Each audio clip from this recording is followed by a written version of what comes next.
the hook. You're listening to The Zone, ESPN Radio, 1600 AM, Cedar Rapids. We now leave our network programming to bring you the following special sports presentation.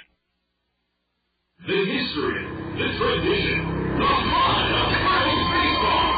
It's time for exciting live coverage of Kernels baseball, right here on the Kernels Radio Network. Now, the voice of the Kernels. In his 11th season, here's John Rogers.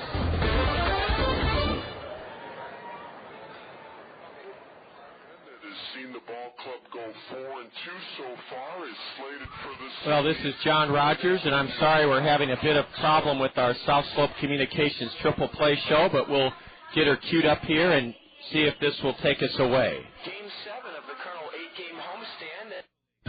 This has been a special sports presentation from The Zone, ESPN Radio, 1600 AM, Cedar Rapids. Now back to our regularly scheduled ESPN programming already in progress. Candlelight, but we won't have to whisper either. See MobileESPN.com for official sweepstakes rules. Promotion ends June 3rd. No purchase necessary. Void where prohibited. Must be U.S. resident 18 years or old.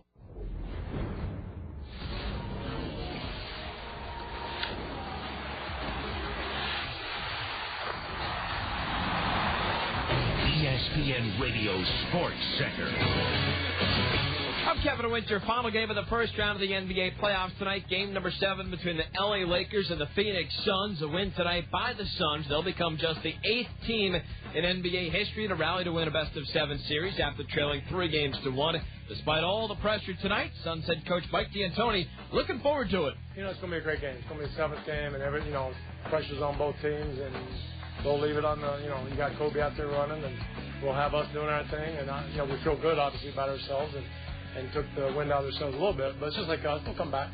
They'll be ready for Saturday. We'll be ready, and we'll toss it up, and it should be a great game. Part of what could have put D'Antoni in a good mood is that in NBA history, the home team has won 82% of game number 7's ESPN radio coverage beginning at 8:05 Eastern Time tonight from Phoenix. NHL playoffs today. Game 1, Eastern Conference semifinals, goes to the Carolina Hurricanes. They shut out and pound New Jersey 6-0, snapping the Devils' 15-game win streak. Carolina has won 5 in a row. 2 goals for Ray Whitney, a goal and 2 assists for Eric Stahl. Cam Ward, his first career shutout, making 21 saves, does it against his boyhood idol in Martin Brodeur. The Hurricanes lead that best-of series 1-0. Coming up just after the top of the hour, it is the 132nd running of the Kentucky Derby. A full 20-horse field today in the first leg of the Triple Crown. Barbaro, the favorite, at 6-1. Sweet Northern State is currently running second at 7-1. Point Determined and Sinister Minister, each at 8-1, are third. And a morning line of favorite, Brother Derek, is fifth at 9-1. It is the first leg of the Triple Crown. Horse racing still looking for its first Triple Crown winner since affirmed back in 1978.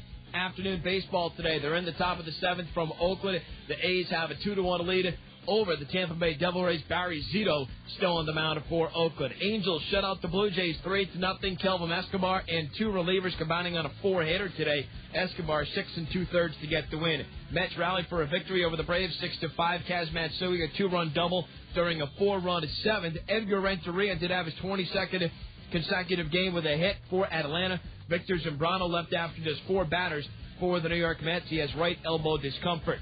Moises Alou on the 15-day DL for the San Francisco Giants because of a sprained right ankle. Barry Bonds is in the lineup tonight when the Giants visit Citizens Bank Park. A sports network entirely dedicated to supporting your iPod and MP3 addiction. Experience Pod Center at ESPNradio.com.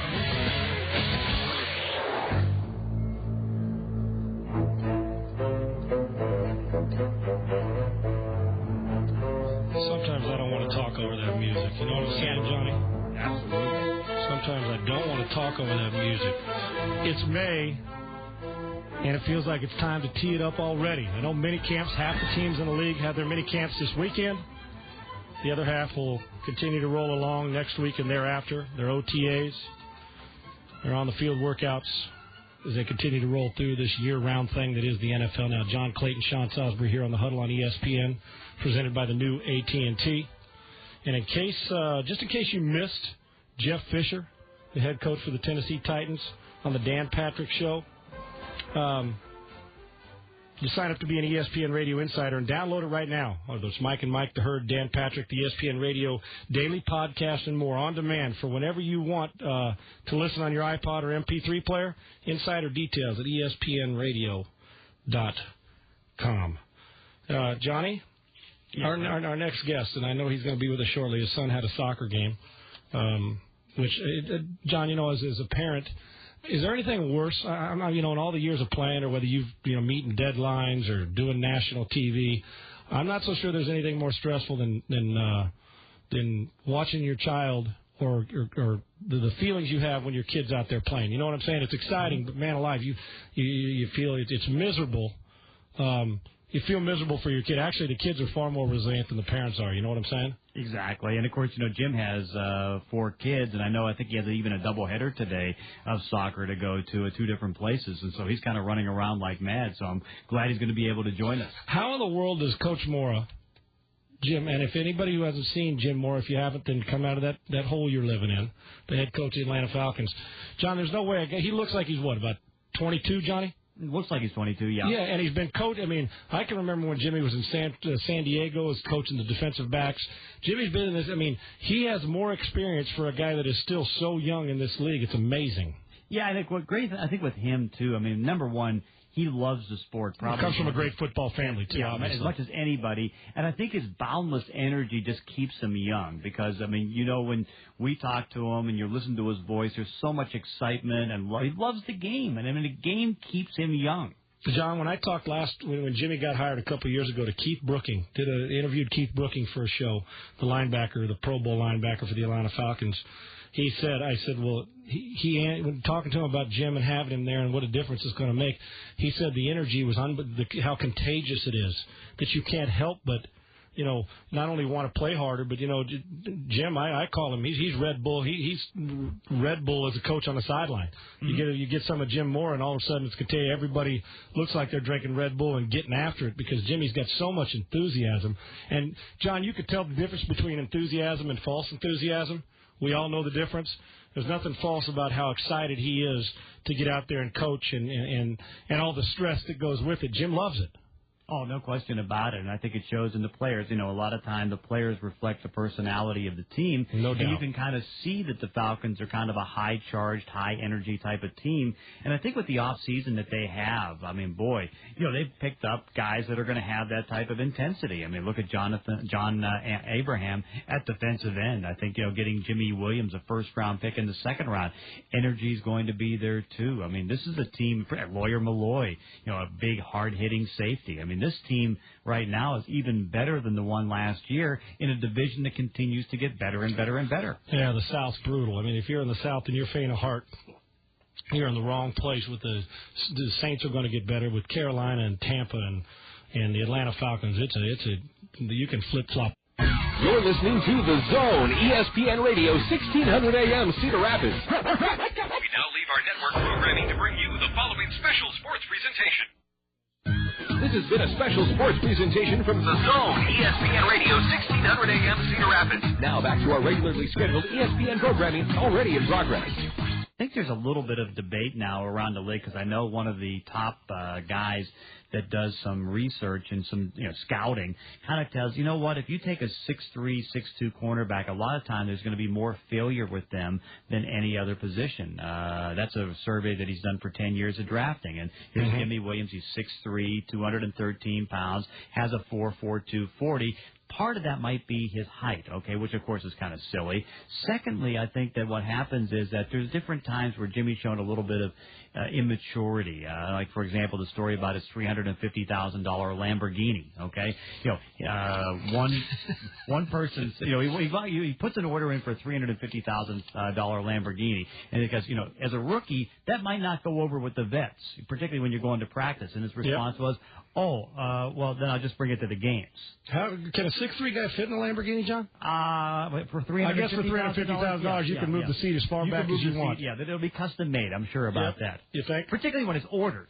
And you know what, John? Oh man, can you write a check for $350,000? Because I don't think you want to finance $350,000 worth of car, do you, John? No, not at all. But talking about, as a guy that's 6'2", between 6'2" and 6'3", and over 200 pounds, John, and runs still in the 4.4s. Let's put the immaturity aside or the fact that he's spending that kind of money on the field. It's amazing how cyclical this league is because, now we get the Steve Smiths, the Santana Moss, the quick, explosive receivers, and then we still have the Mosses and the Terrell Owens, the big, explosive receivers. And you can remember when Mel Blount played, he was big before big in Pittsburgh, and that we've been craving big physical corners who can run. And here's a guy who's big and physical who can run, and now people say at times it's a detriment, which is so strange to me. I guess it all goes to what happened in the league the year before, John. Oh, no question. Because, again, I think of course, last year, it was the little receivers that had the success, the Steve Smiths, the Santana Mosses, and naturally, they have a little bit of advantage going against the taller cornerbacks. And so here's a draft where you have tall cornerbacks and short cornerbacks, and so you can kind of take your pick because it was a tournament. But, again, you're right about how cyclical things are. I still go back to, remember when Mike Singletary came in the league, and they're saying, hey, this guy's a short middle linebacker. That's just not going to work. And so now you've had a whole bunch of guys that, they can come in at 5'11", 6 foot. They do pretty well. Good football players, whether they're tall, short, or indifferent, they find ways to make plays and do things. John, the most overrated thing we have in this league is speed and size. I don't care. I mean, is it nice to get D'Angelo Hall? Yeah, isn't it, John? Yeah, of course it is. I mean, if I can get a 4.2 guy, Deion, yes, it is. But you know what? Those guys, I mean, there was only, John, less than 20 guys at the Combine who ran in the 4.4s or less? Mm-hmm. I think there was less than 20, 15, 18, 20 guys that ran less than 4.4, but no, there was about probably 15 cornerbacks that ran 4.4. Yeah, but I'm saying you're talking about out of all the guys that go to the Combine, we talk about, this guy's got 4.2, 4.3. There are not many of those guys that exist. And I see a lot of football players that aren't overly fast. You and I have a favorite guy in Steve Largent who may not be able to outrun you and me. When he played, 4.65, John, 4.7 at times. But all he did was get open and make Lester Hayes and the Oakland. I mean, Lester hated playing against Steve. That shows you how old I am. When I played in Plunkett and Fouts and Lester were still playing. Mm-hmm. But you get guys like that, Jerry Rice, great football speed. I'm waiting for the time when we start testing guys with gear on, John. You know what I'm saying? That'd be a great thing to try to do. Yeah, you know what? If I was ever a general manager in this league, I'm telling you, in my private workout, I'd ask the guy to put shoulder pads and pads. I would. I want to see if the guy's got grip. Because you know what? I'm not playing in shorts. And that would be one of my 10. If the guy decided he didn't want to do it, guess what? He doesn't get drafted by me. It's pretty simple. And if we're giving a guy a Wonderlic test for 50 questions and got to answer them in 10 or 12 minutes, why in the world, if I got millions of dollars to invest, wouldn't I say, put on a pair of shoulder pads, you can put on your college shoulder pads, and a pair of pants and a helmet, run me a 40-yard dash. That's how if you want to make the money that I'm going to pay you to be a first-rounder, then you're going to do it my way because overrated, yes, speed is something you can't teach. But I know a lot of fast guys, John, that can't play a lick of football. And I know a whole lot of guys that aren't real fast that will knock you into next week. If you get the combination of both, you got a Pro Bowler you get Junior Seau. Right. And those guys, they're not around. You give me a guy who's open as a receiver, who gets open and can compete, and it catches the ball more than he drops it, I'll show you more of a winner, a guy I can win with. A Michael Irvin type. Michael wasn't fast. All Michael did was get open. You know what I'm saying, John? If you get Terrell Owens, then God bless you. I mean, if you could get a guy like that. But I don't know how you feel about it, John, but I don't care if Sam Mills, God rest his soul. Sam was, 5'9", John? 5'9". And was dominant. Mm-hmm. So Zach Thomas, 5'10". I don't care. If I get a 6'7" pass rusher, sure. But to me, if I'm judging, I want a football player. I put on the film that the guy's a football player, he's not. You agree, John? I agree, but I think what happens is once you get into the off season, because again, scouts now make their ratings at the end of the season from what they see on the field. I think those are the purest ratings of all. But now what happens is you have everybody going to the combine, going to the individual workouts. You have the coaches now more involved because obviously they're not going to get involved during the season. And I think it changes things and makes it even worse because now it takes that height, size, speed, all that different stuff. You start talking the numbers and get away from what they do on the field. And, John, you know what it is? It's also, and we know this, you got to cover your backside as a general manager or a scout. Because if you draft a guy that's 4'6" and he's not successful, and you draft a guy that's 4'3" and not successful, you can justify, the guy's 4'3" and he bench pressed 225 30 times. I mean, it's easier to say why a guy. It's easier to justify it 3 years down the line to keep your job. And while a lot of us don't want to hear that, the fact of the matter is it does exist. You must justify your pick. And to me, you're either a football player or you're not. It's John Clayton. It's Sean Salisbury. We got, an hour to go in this part of the huddle? I know the Kentucky Derby about to kick off here shortly. It's the 200,000th running of the Kentucky Derby. It's John Clayton and Sean Salisbury. The GM place is next. Rick Spielman, our GM, going to join us, talk about the draft, who wins and who loses. And as we look forward to the fall time, I guess what goes on between now and training camp to get a guy ready. It's John Clayton in Seattle. It's Sean Salisbury here in Dallas. We've had some great guests. We're talking football. This is year-round now, folks. John and I aren't going away. And we'll be here till 7 Eastern to give way to game night. This is The Huddle. Rick Spielman up next. It's ESPN Radio. Mike Golick here with a tip for all you tough yard guys out there. You know who you are. You prune your own trees, keep the best-looking yard on the block. Echo makes a tough line of outdoor power equipment for guys just like you. Echo has been the choice of lawn care professionals for over 30 years, and they're a tough crew to please. So look for the Echo brand and put an Echo in your garage. So give them a call at 1-800-432-ECHO or visit echo-usa.com for the Echo dealer nearest you. Your world is suddenly changing for the better, all because two great companies that you know and trust, have now joined forces to deliver the world that matters most. You're listening to The Zone, ESPN Radio, 1600 AM, Cedar Rapids. We now leave our network programming to bring you the following special sports presentation. And good evening, everyone. This is John Rogers reporting from Veterans Memorial Stadium. My apologies for some unexpected glitches in our new system, but we think we're off and away. We'll be hearing from Tommy Mendoza in a little bit the next few days on the South Slope Communications Triple Play Show. I apologize to all of you, especially Tommy's family who was listening down in Miami, Hialeah, Florida. Unexpected technical problem with our broadcast, and we will not be able to hear our scheduled South Slope Communications Triple Play Show with Tommy Mendoza. Right now, the Kernels are taking the field, so we have to hustle up and get you the lineups for Game 3 of our four-game series with the Wisconsin Timber Rattlers. The Kernels won the opener here on Thursday evening, 6-2, and then yesterday it was Wisconsin winning with a pair in the ninth inning, 8-6. The lineup for the Timber Rattlers, a record of 13-15, leading off their shortstop, Jeffrey Dominguez. He's hitting .333. Batting second, the designated hitter, Luis Valbuena. Ron Garth will be at second base this evening, and Garth will hit third. The cleanup batter is Mike Saunders in center field. Catching and batting fifth for the Timber Rattlers, J.B. Tucker. Jairo Hernandez in right field will hit sixth. Batting seventh, Chow Kwan Woo. Woo's at first base. Hitting eighth is Eddie Hernandez in left field, and batting ninth, Robbie Hudson with a .324 average. He'll be at third base this evening.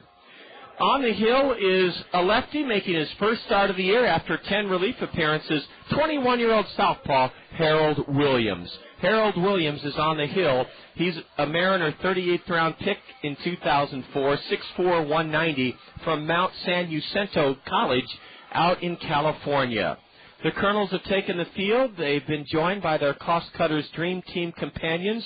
And we're going to pause here in just a moment before we give you the Allen Motor Company Kernel starting lineup to hear from the Van Allen Elementary students, Van Allen Elementary School in North Liberty, one of our featured schools this evening. Let's honor America by listening to Van Allen Elementary School sing the Star-Spangled Banner.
those are the students from Van Allen Elementary School. Their principal, Brad Lowers, will join us later on this evening.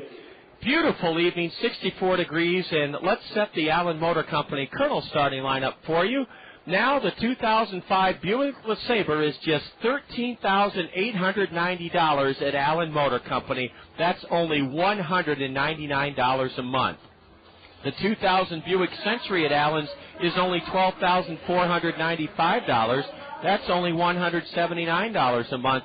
And your first year's maintenance is on Allen's when you purchase that 2005 Buick LeSabre or the 2005 Buick Century Custom for under $200 a month. Visit Allen Motor Company, I-380 Boyson Road, exit 25 in Hiawatha. They're open late until 9 o'clock on Mondays and on Thursdays.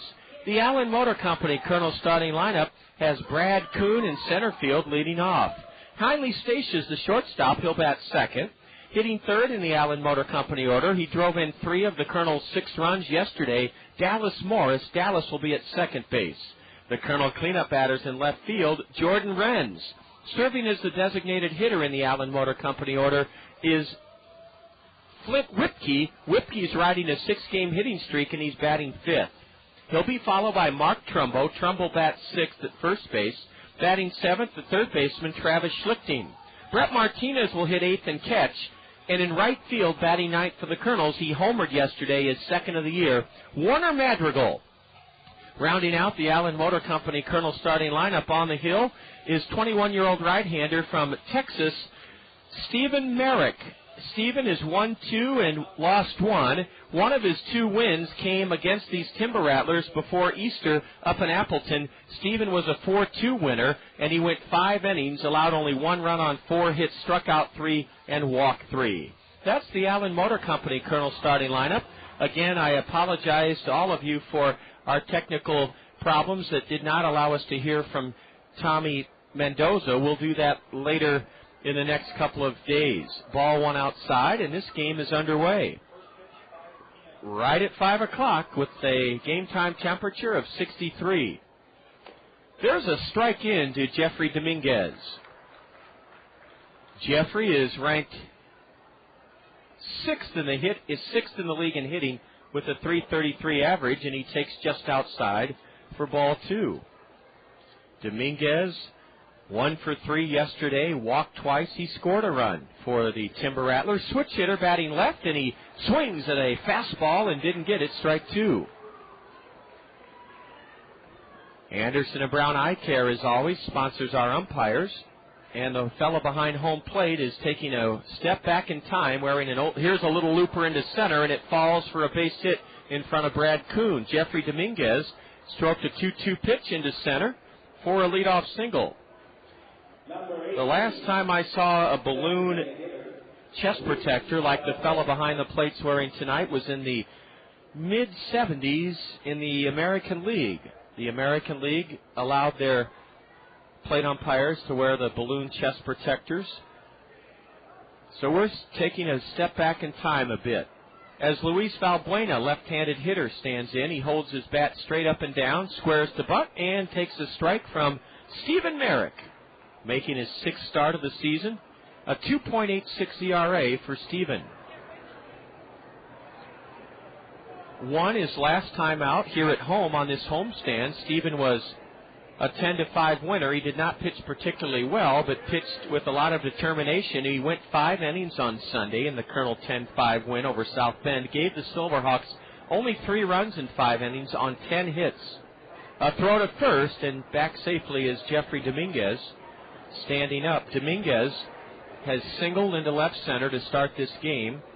Brad Kuhn is shifted way around into left center as the Kernels play Valbuena to hit the other way. There's a strike called, and it's 0-2 to the batter. Luis is from Venezuela, only 20 years old.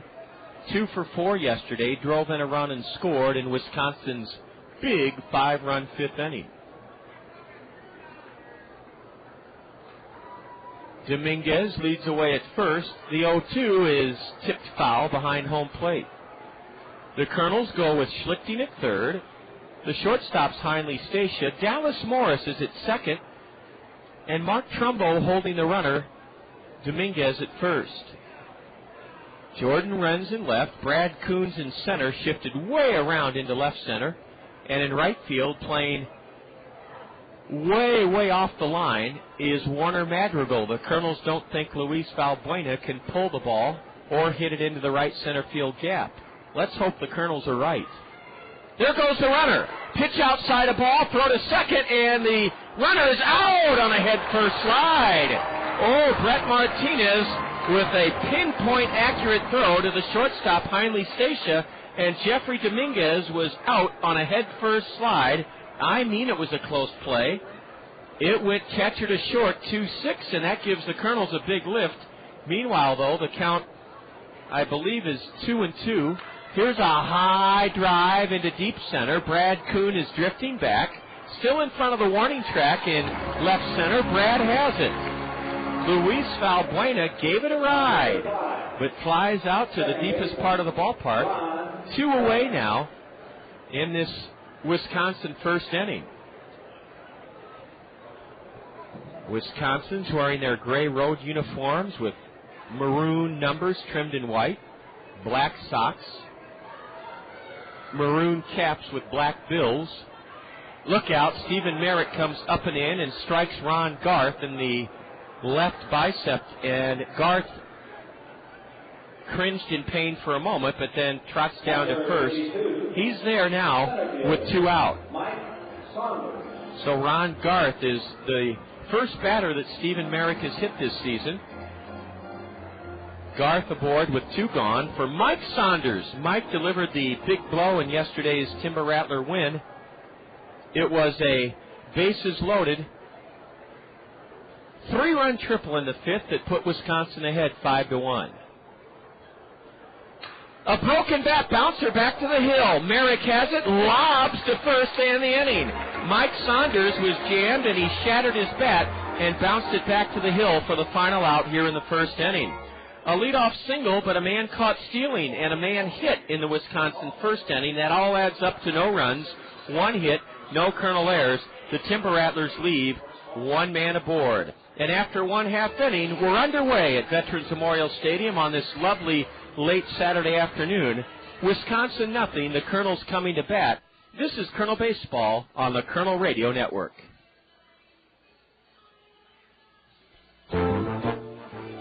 Cedar Rapids' oldest wholesale greenhouse is also Cedar Rapids' full-service landscaping and lawn care center. Cedar Rapids Greenhouses has been serving eastern Iowans for 50 years at the corner of Johnson Avenue and Edgewood Road, behind Guppy's on the Go. Cedar Rapids Greenhouses has a full line of trees and shrubs like magnolias, maples, and lilacs. And for a limited time, buy any potted tree and Cedar Rapids Greenhouses will deliver and plant it free. If you're searching for the right beautification project, let the trained landscape designers at Cedar Rapids Greenhouses help you create a unique plan for your home. From retaining walls to ponds, waterfalls, and fountains, they'll work within your budget and taste, and they do free estimates.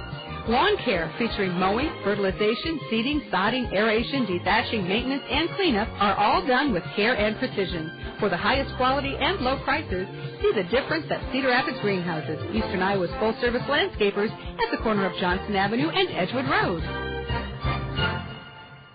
Hi, I'm Phil Andrews, your local Pekin insurance agent at Andrews Insurance in Cedar Rapids. I'd like to introduce you to an easy-to-understand, affordable life insurance plan with great benefits. It's simplified issue whole life from Pekin Insurance. The plan requires no medical exam, has guaranteed rates for life, and a guaranteed cash value. Life insurance made simple and affordable from Pekin Insurance. To learn more, contact me, Phil Andrews, at Andrews Insurance. Brad Coon leads off for the Kernels in the lower half of the first inning. The sun shining brightly here at Veterans Memorial Stadium. Great to have you with us. In the zone, ESPN Radio 1600, KCRG. Lefty Harold Williams getting his first start of the season. He's a tall, lanky left-hander, and he fires high and away, ball 1. Harold's from Mount San Jacinto College in California, not to be confused with Colonel starter Stephen Merrick, who is from San Jacinto Junior College in Texas. That's an interesting note. As Brad takes a fastball upstairs, it's 2-0. Kuhn yesterday tripled with 2 outs in the 7th inning. He went 1 for 5. Brad hitting .255, no homers, 8 RBIs, left-handed batter. And ball 3 is high and away. Harold Williams sure has earned a spot in the Wisconsin starting rotation. He goes to the rosin bag. The 6'4 lefty, no record, but a 0.57 ERA in 15 2/3 innings. He fires a strike called at the knee. No, ball 4. Ball 4. That plate umpire with that balloon chest protector threw me off. He pointed to first base. I thought he was thrusting his hand up to say strike 1. So a 4-pitch walk issued to Brad Kuhn. And that's a good start for the Kernels. Our umpires are sponsored by Anderson and Brown Eye Care. They have evening and Saturday hours for your convenience. They're a comprehensive full-service eye care center. That means you can have your eyes examined and be fitted for glasses and contact lenses at Anderson and Brown Eye Care. Easy in, easy out. Their new location on Boyson Road in Hiawatha. Anderson and Brown Eye Care is a full-service eye care provider.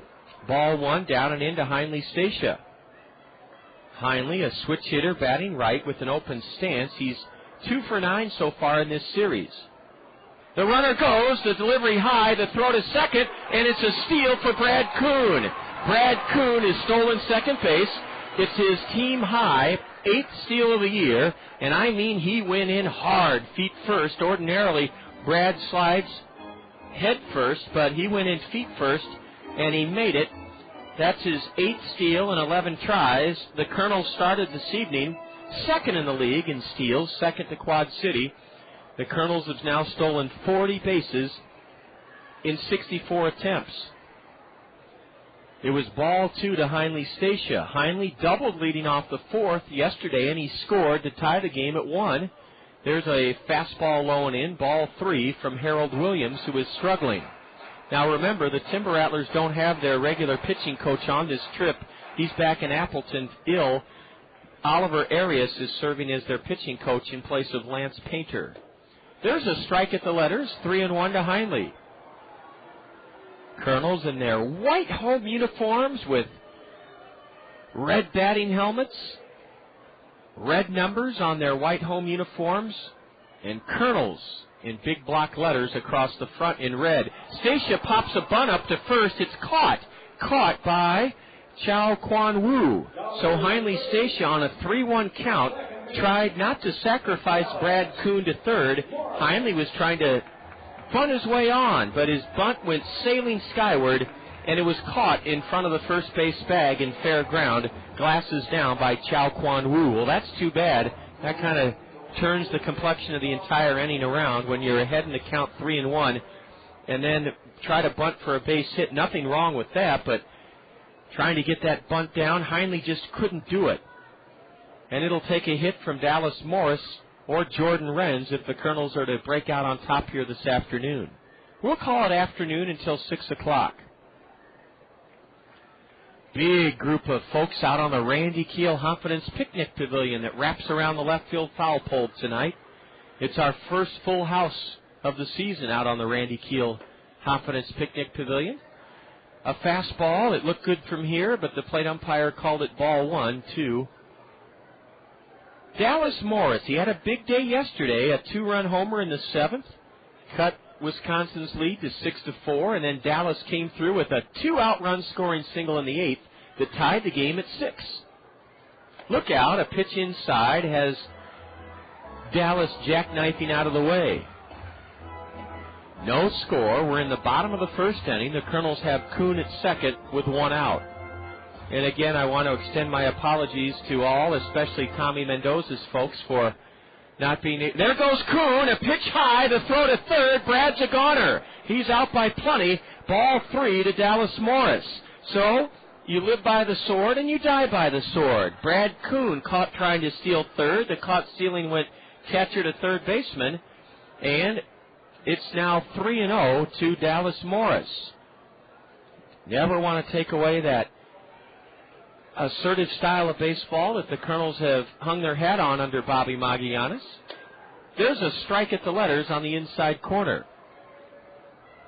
Brad got a good jump off second, but he didn't have a big lead. That's what made the difference as J.B. Tucker gunned him out. Now ball 4 down and into Dallas Morris. Dallas has walked. He's at first with 2 out. for Jordan Renz, the cleanup batter. There was action this afternoon in the big leagues. The State Farm Major League Scoreboard brought to you by State Farm Insurance Agents Dale Thompson, Brad Dunn, Al Shuttler, and Gary Shubat. Good news from the former Sky Dome, the Rogers Center in Toronto. Our parent club, the Angels, blanked Toronto today 3-0.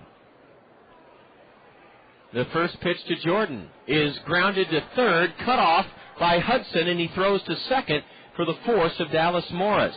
First pitch swinging, Jordan Renz rolled one to third. Hudson had to go a long way to his left to cut it off, and Robbie Hudson then pegged the second baseman, Ron Garth, for the force out of Dallas Morris. Boy, the Kernels sure should have made more of that first half inning than we were able to make of it.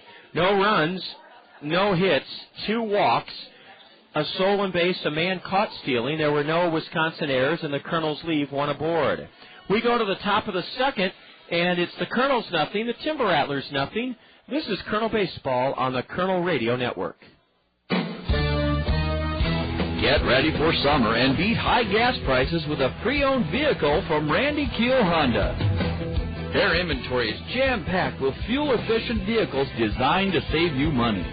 Get an economical sedan for your daily commute, or indulge your sporty side with a high-performance coupe.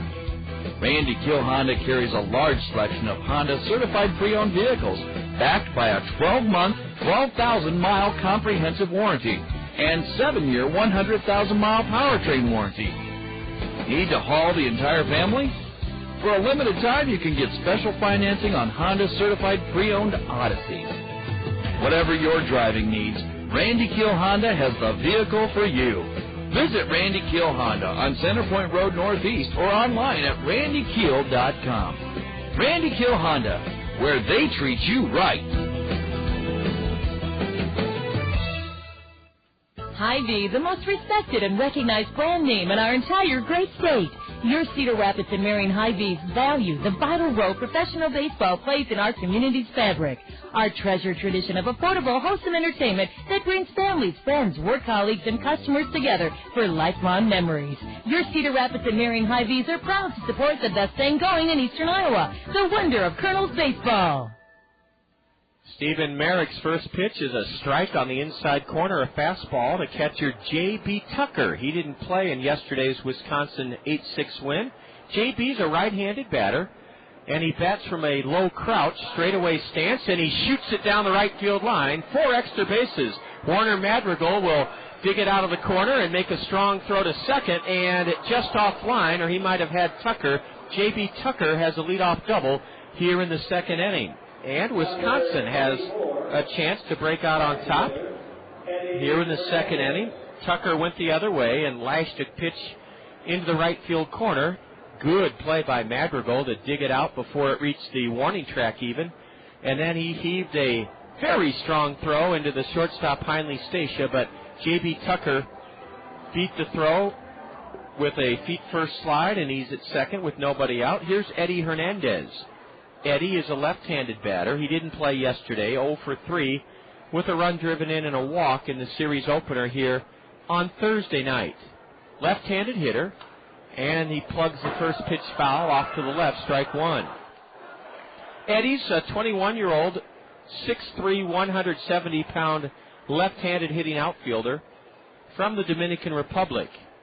In 23 games, he hit a robust .356 for Peoria in the Arizona Rookie League a year ago.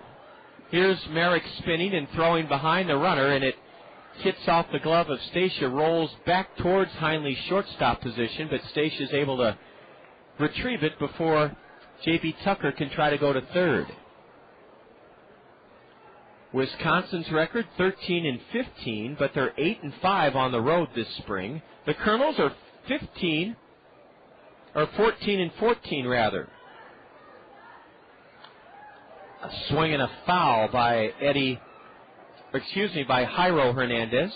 This is Jairo Hernandez.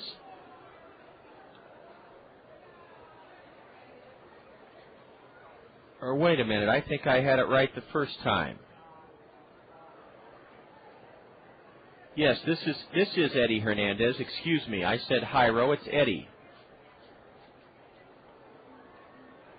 Eddie Hernandez is in the hole. 0-2 from Steven. Swing and a miss, a changeup. Or did he get a piece of it? Oh, yes, he did. Apparently, the batter got a piece of that pitch, and so not a strikeout. A very, very good changeup on 0-2 from Stephen Merrick, and I didn't think the batter touched it, but no argument from the Kernels, so Eddie Hernandez will remain a threat at the plate. Runner at second, nobody out. Top of the second inning, no score. Stephen Merrick with another 0-2. That's a curveball in for strike 3. Oh, did Eddie Hernandez look stunned when Stephen slipped that 0-2 breaking pitch right across the heart of the plate at the knees. One away here in the Wisconsin second. It'll take a hit from either this batter, Chow Kwan Woo, or the on-deck man, Jairo Hernandez, if the Timber Rattlers are to break through here in the second and take advantage of that leadoff double from J.B. Tucker. Ball one, down and in. Another final from this afternoon on the State Farm Major League scoreboard. At Shea Stadium, the Mets made it 2 straight over Atlanta, winning 6-5. They're in the 8th inning in Oakland, and the A's are tied with Tampa Bay 2-2. Here's a grounder to short on one hop. Stacia looks the runner back to second, and throws the batter, Chow Kwan Woo, out. Woo hit it on one hop on the dirt portion of the infield. Heinle Stacia gloved it, then looked. J.B. Tucker, the runner at second, back to the bag, threw on to first to get Chow Kwan Woo, and 2 away here in the second inning. It looks like Stephen Merrick might just be able to pitch around that leadoff double. He'll have to get Jairo Hernandez, though, a right-handed batter. Breaking pitch, a dandy, strike 1 from Merrick to Jairo Hernandez. Hernandez doubled in the go-ahead run in the 9th inning, and he scored yesterday for Wisconsin as they plated a pair in the top of the 9th after the Kernels had come back from a 6-1 hole to tie the game. A tap to second, charged by Morris.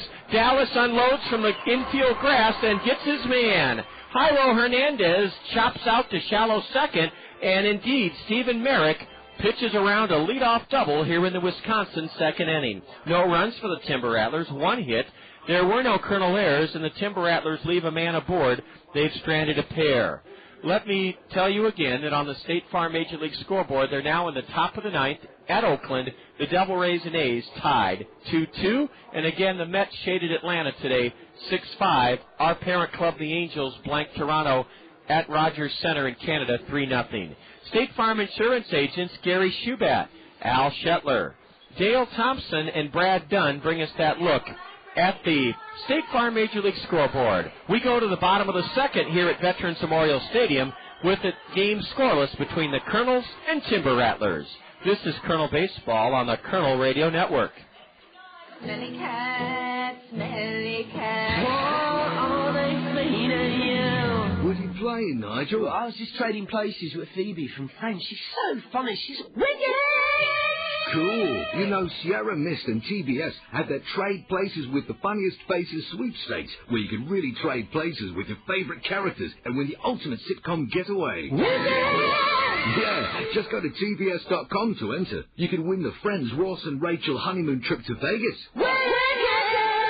There's also a trip to see where the Seinfeld gang hung out in New York City, or an Everybody Loves Raymond trip to a golf resort in California.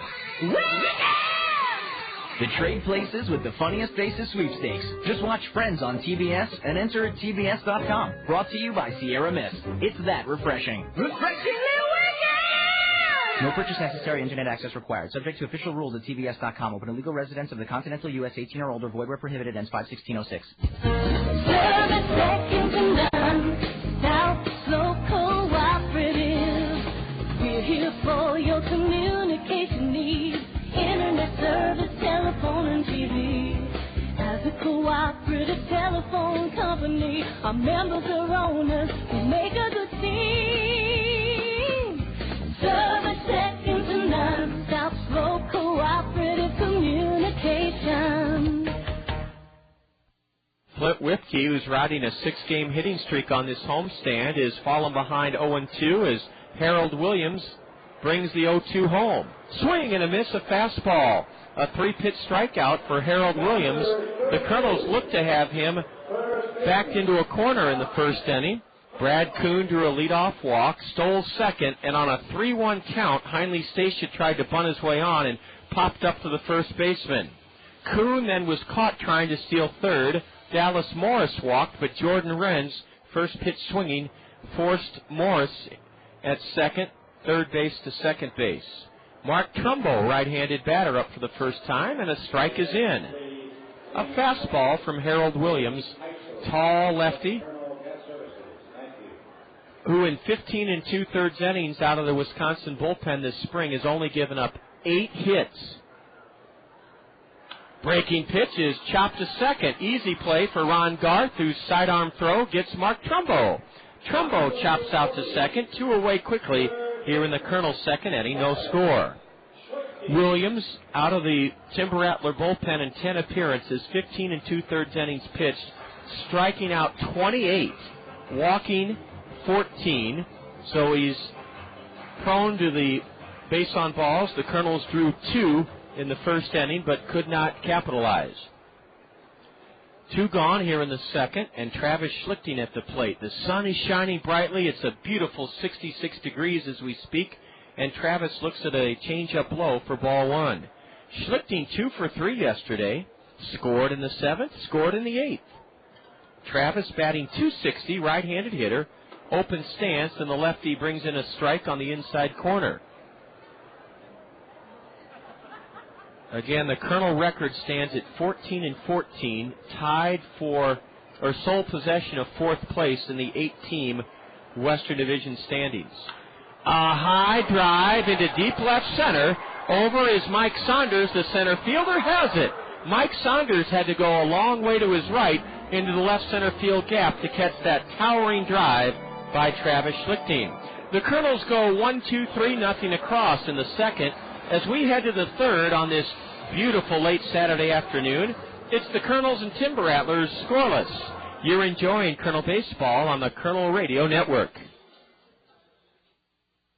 Reading stimulates a child's imagination, increases their mastery of subject matter, improves their spelling and vocabulary, and opens up new worlds of discovery.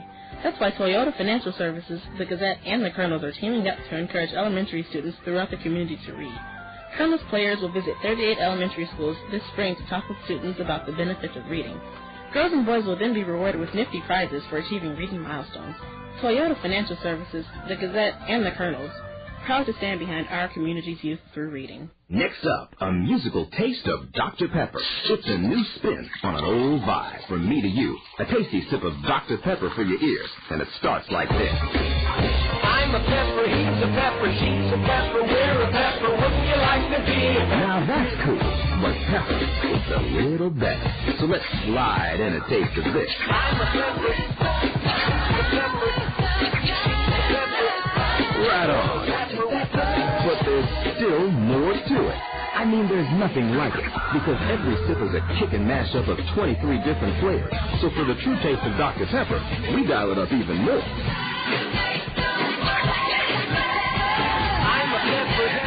You know it. With 23 flavors mixed into one bold taste, every sip is a cool mix of music to your mouth. Woo! Dr. Pepper, there's more to it.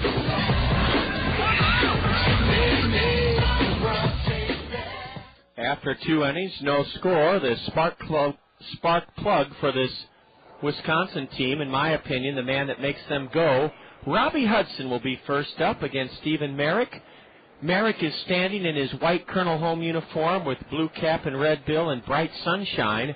Robbie Hudson, the number 9 hitter, is in shadows being cast by the grandstand roof, and Robbie takes upstairs ball 1. Hudson hitting .324, and he fouls one straight back for strike 1.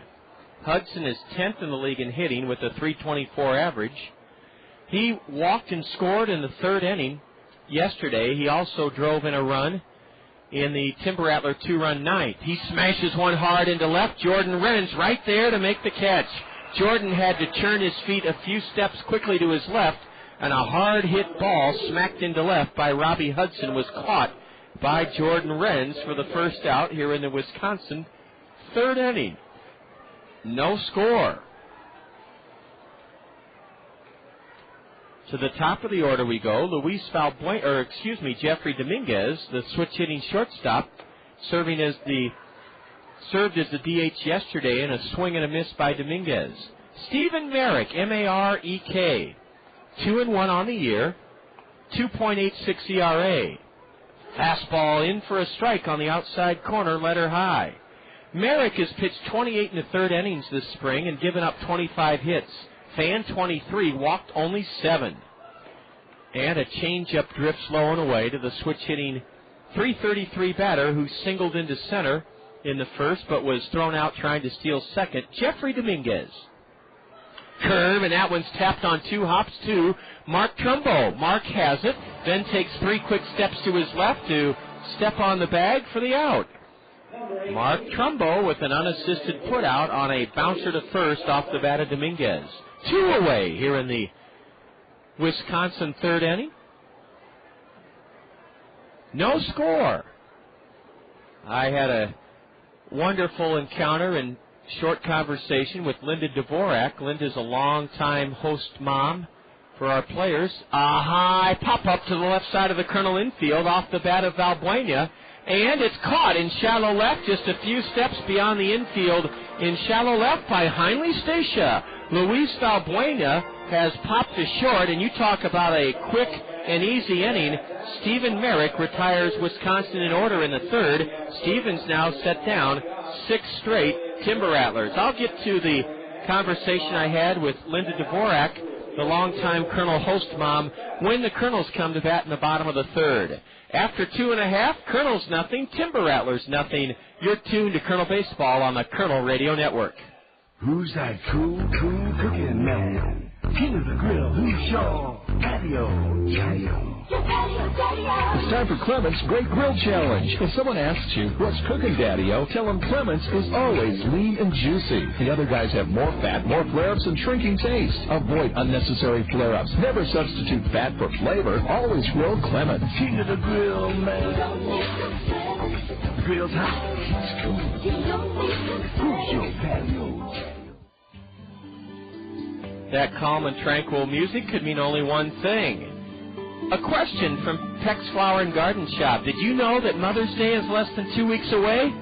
Sunday, May 14th is fast approaching, and Peck's Flower and Garden Shop is the place that can deliver your Mother's Day gift of flowers or plants almost anywhere.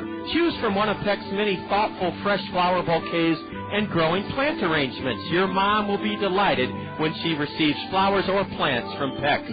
Order early now while you're thinking about it. It's easy. You can call Peck's at 393-5565 or stop in. They're at the corner of Blair's Ferry and Edgewood Road Northeast. Peck's is open until 8 o'clock in the evening on weeknights and until 5 on weekends.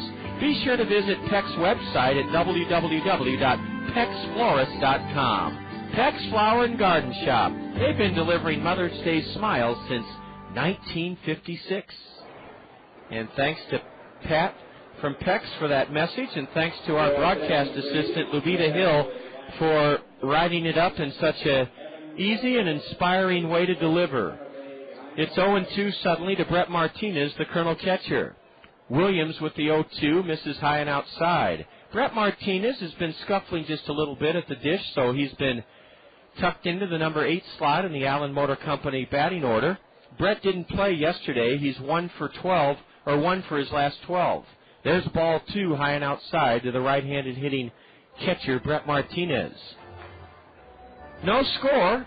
Brett hitting .253 as he leads off here in the bottom of the third inning. Williams is a tall, lanky left-hander. He wears his socks up high. He looks a lot taller than 6'4", believe me. And he's run the count full now with a pitch high and away. Brett Martinez was in the hole 0-2, and now the count's full. Linda Dvorak, a longtime host family mom for our Kernel players, saw me in the parking lot this morning, or earlier this afternoon, actually. Ball 4, high and outside to Brett Martinez.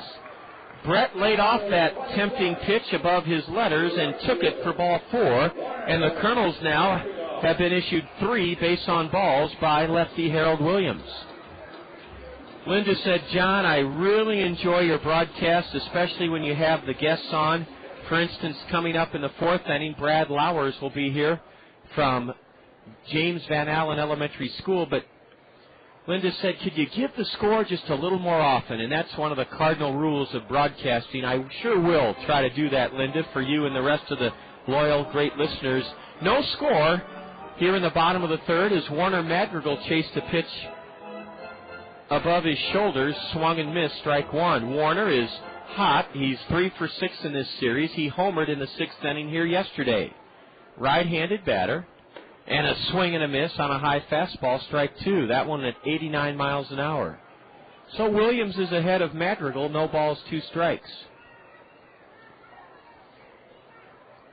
Wonderful, wonderful late Saturday afternoon, early Saturday evening for baseball. Sun shining brightly, a light, very light breeze blowing out from the first base line towards left center field here at Veterans Memorial Stadium. Warner swings at a fastball and misses, strike 3. A 3-pitch strikeout of Madrigal by lefty Harold Williams. The batter, Brad Kuhn. Kuhn walked to open things up for the Kernels, stole second, his 8th steal of the year, but then was thrown out trying to pilfer third. Kane County leads the Western Division first half standings. They're 16-12. Beloit's 15-12, 1/2 game back of the Cougars. Then it's Peoria at 15-13. The Kernels 14-14, 1 game ahead of both Wisconsin.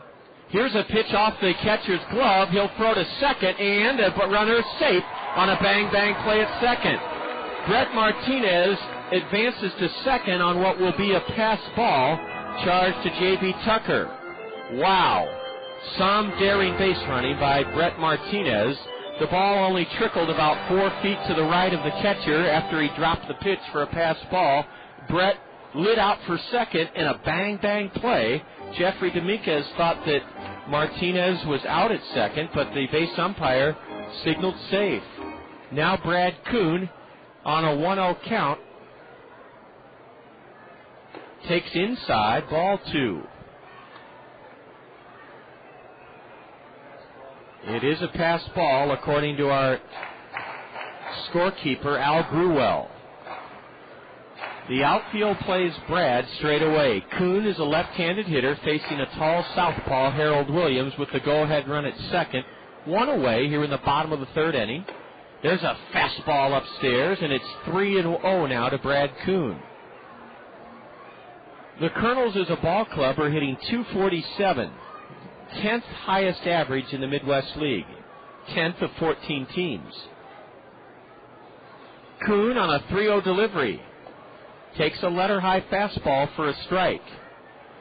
Who's out on that Randy Keel Confidence Picnic Pavilion tonight? It's jam-packed. The Milroy Party, Cedar Rapids Firefighters, the Demoulian Bachelor Party, and the Mark Carroll Group. I'd love to have a group named after me someday. Swing and a foul. A pitch tomahawked straight back to the base of the screen as Kuhn took a hack at that high fastball. And on the Miller Mezzanine Terrace, a very, very large group from McLeod, USA. Martinez at second. He walked and went to second on a pass ball. The payoff pitch to Brad. Low and in, ball 4. That's the 4th walk in the early going by lefty Harold Williams. Harold last pitched earlier this week on Monday up in Appleton against the West Michigan Whitecaps. 3 innings of scoreless relief and a Timber Rattler 9-4 loss to West Michigan. Harold, in his 3 frames, no runs, gave up 2 hits, struck out 2, walked 3. And he's walked 2 here in the 3rd inning. Heinle Stacia was ahead in the 1st inning, 3 balls, 1 strike, before he tried to bunt his way on, and he popped up to the first baseman. First pitch to Heinle. High. This has been a special sports presentation from The Zone, ESPN Radio, 1600 AM, Cedar Rapids. Now back to our regularly scheduled ESPN programming already in progress. Anywhere, log on to ESPN.com for MLB.tv. Live Major League Baseball right to your desktop. Subscribe and catch your favorite team live from any computer. Get the most baseball available anywhere, live online. Log on to ESPN.com, sign up for MLB.tv, and never miss a game again. MLB.tv now on ESPN.com. Guys on our top cover. Heinle taps one to third. Third baseman drops it, steps on third, and that's the only play for Robbie Hudson. That could have been and likely should have been an any double play. Instead, Robbie Hudson took his eye off the ball as he fielded it right on top of the third base bag. He dropped it, stayed on the bag, and Brett Martinez was forced 5 unassisted. So Heinle Stacia is aboard on a fielder's choice.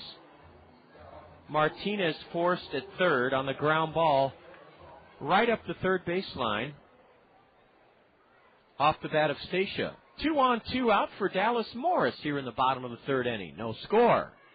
Dallas shoots it on down the right field line, way back, and it is a fair ball into the right field corner. 1 run is in, Brad Kuhn. Here comes Stacia, the throw home. Heinle is out at the plate, but the Kernels take the lead on an RBI double, lofted into the right field corner by Dallas Morris. With 2 out, Kuhn scored from second. Stacia tried to score all the way from first, but a good relay from the right fielder Jairo Hernandez to the second baseman Ron Garth, and then to the catcher J.B. Tucker cut down Heinle Stacia on the run-scoring double down the right field line by Dallas Morris. So the Kernels take the lead here in the third inning on the 2-out double by Dallas Morris. 1 run for the Kernels, 1 hit, 2 walks, a pass ball. There were no Timber Rattler errors, and the Kernels leave 1 aboard and have stranded a pair. And after 3, it's the Kernels leading Wisconsin 1-0. This is Kernel Baseball on the Kernel Radio Network. The summer heat can be so oppressive unless you can keep your cool. Who do you call when your cooling system fails? Call on the A-Team at Ahern Plumbing and Heating. The A-Team can inspect and ensure that your cooling system is good to go when you need it most. 24 hours a day, rely on the A-Team from Ahern Plumbing and Heating. Call 393-4872. 393-4872 for Ahern Plumbing and Heating. Advanced Systems, the leader in office technology, is like a great baseball coach when it comes to office productivity. Advanced Systems makes the most of your team. They do it with the latest technology for office productivity from Canon. They're also like a great trainer. Advanced Systems' advanced life support makes sure your office equipment runs at peak levels and fixes it fast if things go wrong. Hit it over the fence with Canon technology from Advanced Systems. Call 832-8291. This is for the 21st century with Advanced Systems. Coffee works when it's important to you. Coffee works, let your work shine through. Quality coffee, we do it for less. Don't settle for second best. Coffee works, computer center. Coffee works, we do it better. When you think of coffee works. Coffee works, coffee works. Stephen Merrick's first pitch in the top of the fourth is swatted foul to the screen, strike 1, and now Ron Garth tries to bunt his way on, can't do it, strike 2. Well, we're expecting a visit shortly from Brad Lowers, the principal at the newly opened James Van Allen Elementary School in North Liberty. He has a big contingent of students and faculty and members of the family there. Here's a bouncer foul back at third. A long throw would not have been in time, but I think the plate umpire has ruled that foul, and Jim Horner, the first-year skipper of the Timber Rattlers, did not argue. It's still 0-2, as Ron Garth just now finding out that that ball was called foul by the plate umpire. PRC, the former Access Direct here in Cedar Rapids, is proud to support the communities where their employees live and work, and That's one of the reasons that PRC's Community Care will be bringing food home to our communities hungry every time the Kernels hit a home run this season through their very generous PRC Home Runs for the Hungry campaign. $25 will be donated to the Haycap Food Reservoir for every Kernel home run this year. And to date, the Kernels have belted 13 home runs. That means PRC's Community Care has contributed $325 to the Haycap Food Reservoir. Now, Ron Garth, who was hit by a pitch in the first, takes a borderline delivery. It looked good enough to be a strike, but not according to the plate umpire. And it's now 1-2 to Ron Garth. Ron swats a worm burner to short. Heinley Stacia glides to his left, has it, and on to first for the first out of the inning.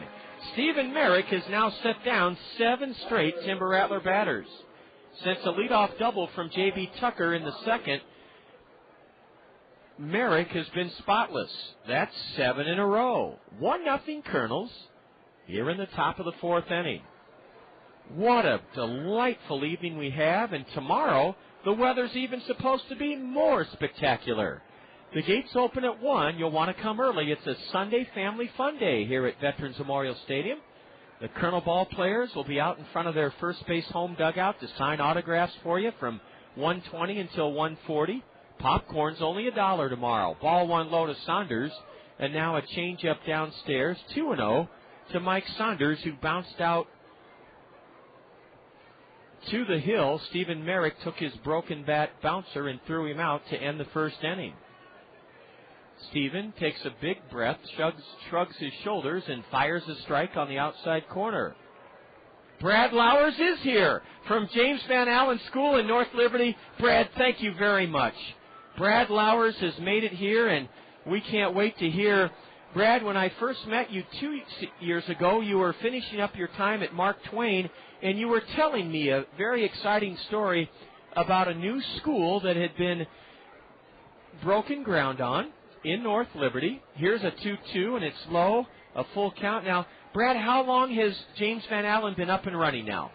Well, this is our first year of existence as an elementary school. We opened our doors in July last summer. Here's a swing and a tipped foul held by Martinez, strike 3. Now, there's 2 gone and 8 in a row retired by Merrick. Brad, did that give you and your staff enough time to prepare for a late August arrival of students? Yeah, absolutely. We scheduled an event in July when we knew for sure we'd have possession of the building, and we called it a sneak peek night. And we planned on maybe a couple hundred people showing up to kind of look around, and I believe we had around 500 people showed up to take a look and see what Van Allen Elementary School is like. And it's just an amazing facility. It's been an amazing year to have here. The first year's always special. We remember 5 years ago here at this ballpark.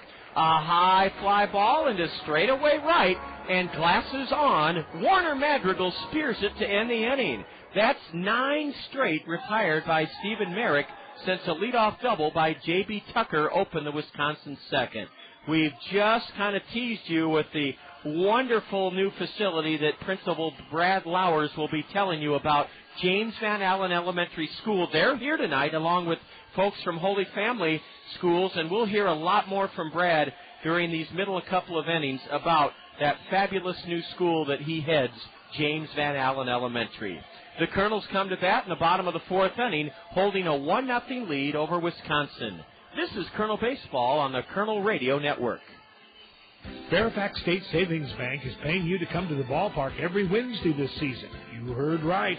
Fairfax State Savings Bank is paying you to come to Veterans Memorial Stadium every Wednesday this season. The first 750 of you Kernel fans to enter the gates before Wednesday's home game will receive an envelope full of money inside from Fairfax State Savings Bank. Each of those 750 envelopes will contain a greenback up to a $100 bill. Fairfax State Savings Bank, free money Wednesdays. Come early to line your pocket with cash. Meet Jim. When it's nice out, he spends weekends in his yard trying to kill weeds. Gotcha. Meet Dave. He spends weekends on the green. That's because Greg's Lawn Service takes care of his lawn. Mowing, fertilizing, pruning, and, weed control. Greg's does the big jobs, too. Landscaping, retaining walls, curb edging, and patios. So when you've had enough of those little devils... Aha! Yes! Call 393-0101. Greg's Lawn Service, a cut above the rest. Hi, I'm Tanya Sedlock, your local Pekin insurance agent at Andrews Insurance here in Cedar Rapids. We all know how quickly life can change. You buy a new car or a new home. Your family's blessed with a new baby. Your teenager starts driving the family car. I'm here to help with a complete line of insurance plans to give you protection when you need it the most. Pekin Insurance has been in business of insuring people for 85 years. I'm here to put your interests first. Please visit me, Tanya Sedlock, at the Andrews Agency.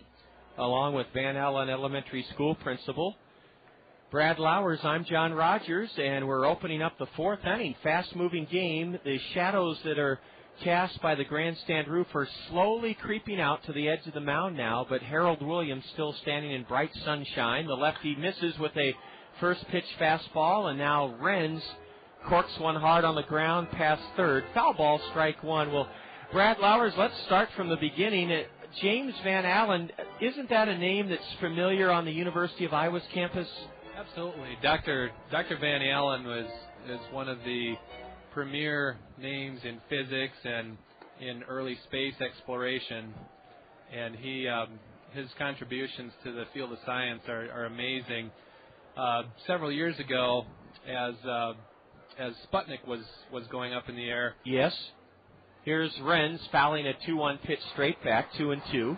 As Sputnik was going up, the United States was concerned about we need to get somebody into space, and that was the beginning of the space race, actually. And yes, the United States called on 3 people, and one of those people was Dr. Van Allen to help get the United States into space. I did not know that, Brad. Here's a high, lazy fly ball into left. Glasses down, Eddie Hernandez under it, and Eddie has it. Jordan Renz is flown to left to start the fourth. I'll tell you what I do remember, Brad. I was only 2 years old when Sputnik's sound could be heard, that beep, beep, telling the world that the Russians had a satellite. And we went into that space race, and I did not know that James Van Allen was one of the 3 scientists that the NASA and the United States, led by John F. Kennedy, picked to kind of get us up to the Russians and then ultimately past them. A ground ball to deep short. Backhanded by Dominguez, and he throws in time to get Flint Whipke. 2 gone here in the Kernel fourth, 1-0 Kernels. Is there a part of the school that basically tells that story to students and visitors, Brad, that you just shared with me and the listeners? Well, we do. We told that story during the opening of the school, during the dedication, in which we actually had Dr. Van Allen. Oh, he's still living. Now he is. Great. And a little piece to go with that is his motive was not to get into space to get the United States a presence in space. His motive was to get instruments up there to, as we look at a ball here, taken by Trumbo, Mark Trumbo. And his motive was to get instruments up into space so he could explore the Earth and swing and a miss by Mark, 1-1, and ultimately that happened fairly early in the space program, didn't it? It did, and the data that they collected early on is what led to the discovery of the radiation belt, or what's known as the Van Allen belt. Oh, okay, I did not know that. A big swing, a hefty cut by Mark Trumbo, who bounced out to second in the second. He missed it, strike 2. Yeah, Dr. Van Allen definitely has a presence at our building. He's been there several times, and he comes and visits with students, and he does. And we always have invitations open for him to come in. Boy. He and his wife are both alive and well. Great. In the Iowa City area, and it's just a pleasure to have him associated with our facility. Well, that is wonderful. As Trumbo fouls one over the backstop, it's 1-0 Kernels, nobody on, 2 away, bottom of the fourth, and we're celebrating Van Allen Elementary School night here at the ballpark, along with Holy Family Schools, and we have a very, very good-sized crowd. Trumbo pounds one off the dish towards the third base Wisconsin dugout. The school itself, Brad, is on one side. Is it the southern end of North Liberty? Yeah, it's on the southern side of North Liberty. Currently there are fields on sides of us, but won't be long if you see the development and the growth going out there. That will probably become surrounded by housing. Here's another swing and a foul. You're right across. I have a friend who lives in some condominiums right across from your new school, and you said your eyes were just gleaming with pride and excitement. Could you paint a little bit of a picture? You have already started to where it's located. The fields first, the next 2-2 to Mark, low, ball 3. Is it a modern-looking school, or how would you characterize the outside of it? It is. It's a unique design. It's the first elementary school, or the first public school for that matter, that will be LEED certified. Here's a pitch ripped down the line and left. Let's see if Trumbo can make it to second as Eddie Hernandez throws to second. One of the longest singles you'll ever see, Brad Lowers. Kind of like a single off the Green Monster in Fenway. Boy, did Trumbo ever crush that 3-2 pitch. He earned that base hit because he fouled off about 4 two-strike pitches, and then Mark hit it like a bullet down the left field side. It ricocheted off the base of the Randy Keel Confidence Picnic Pavilion, and Trumbo had to hold it first with a long single. 1 on, 2 out for Travis Schlichting, and we want to pick up right where Brad left off about the state-of-the-art, one-of-a-kind, first-ever design of Van Allen Elementary School as Travis fouls one away. The leadership in environmental or energy-efficient design is what LEED stands for. And to earn that distinction, you need to get certain points. Like, for example, we have natural lighting in our building where we have large light monitors where a major portion. Here's a pitch hacked foul into the sweeps to our right. Schlichting in the hole 0-2. Down below it goes. That's what all the cheering's for. Leadership, environmental design. The lights are controlled how? Well, a lot of the lighting comes from natural lighting. We have light monitors which actually face the north, and a majority of our lighting comes from natural sources here. A swing and a miss at a pitch in the dirt. Travis hustling down the line, but he's thrown out by the catcher, and that play goes catcher Tucker to first base, Chow Kwan Woo. So the Kernels get a 2-out single from Mark Trumbo here in the fourth. No runs, though, 1 hit. There were no Timber Rattler errors. The Kernels strand a runner and have left 3. We're just, again, this game's going so fast, Brad. If you don't mind, I know you have kids, students, and family below, or families of Van Allen students. Could you spare another half inning to inning because we want to hear more about that school? Absolutely, I'd love to. This is great. At one point, I thought I would like to take a shot at broadcasting, and if and to be like John here is just a great experience. Well, thank you. I appreciate you saying that, and I tell you what you do is far exceeds a principalship of an elementary school. Means making a difference in kids' lives every day. And we'll hear more about Van Allen Elementary from Brad Lowers, their principal, when Wisconsin bats in the 5th after 4, Kernels 1, Timber Rattlers nothing. You're listening to Kernel Baseball on the Kernel Radio Network. There's a lot you can do to satisfy your taste for Italian. You can marry one. Do you, Susan Smith, take Giuseppe Florentino? You can drive one. Or you can go to Zio Giano's and feast on Zio's homemade bread, pizzas, and pasta, authentically prepared as Zio Giano's famous Italian style. Zio Giano's for the hometown taste of Italy. Come to Zio Giano's, the pasta makes you Zio. Come to Zio Giano's for real Italiano. Come to Zio Giano's, the pasta. What do I get at Cost Cutters? Hey, my hair is my trademark. I gotta be able to count on a good cut and stuff to keep my hair looking thick, even if it's not. I get a good cut, no long wait, a smile, and a little something left over in my wallet. I get little trims that keep my hair long and healthy, and stuff to make it loose and curly one day, straight and sassy the next. With expert stylists trained in the latest trends and techniques and your favorite professional styling and hair care products, you'll always get what you're looking for at Cost Cutters. At Cost Cutters, you can always count on convenient, affordable, professional care and products that help you create just the style you want. At Cost Cutters, you'll always get a little more. What do I get at Cost Cutters? A slick, clean cut, great highlights, and a little wink from the hottest stylist I've ever seen. More of what you're looking for. Just yourself. Stephen Merrick continues his mastery, his magnificent outing, as he now has retired 10 straight Timber Rattlers. Eddie Hernandez, first pitch swinging, rolls a weak grounder halfway to the mound. Stephen pounces on it, and then he throws out Hernandez, one away here in the fifth inning on Van Allen School Night. We're with Brad Lowers, their principal. And Brad, the lighting you've described that is environmentally designed at Van Allen allows you, I think, if I'm hearing you right, to save energy and to use light in an aesthetically pleasing way. Absolutely. There's a lot of studies out there that show that students do better with the natural lighting as opposed to the fluorescent lighting or whatever it happens to be. Here's another tap back to the hill, just to the right of the mound. Merrick glides down the left side of the slope that he's on, fields it, throws Chow Kwan Wu out.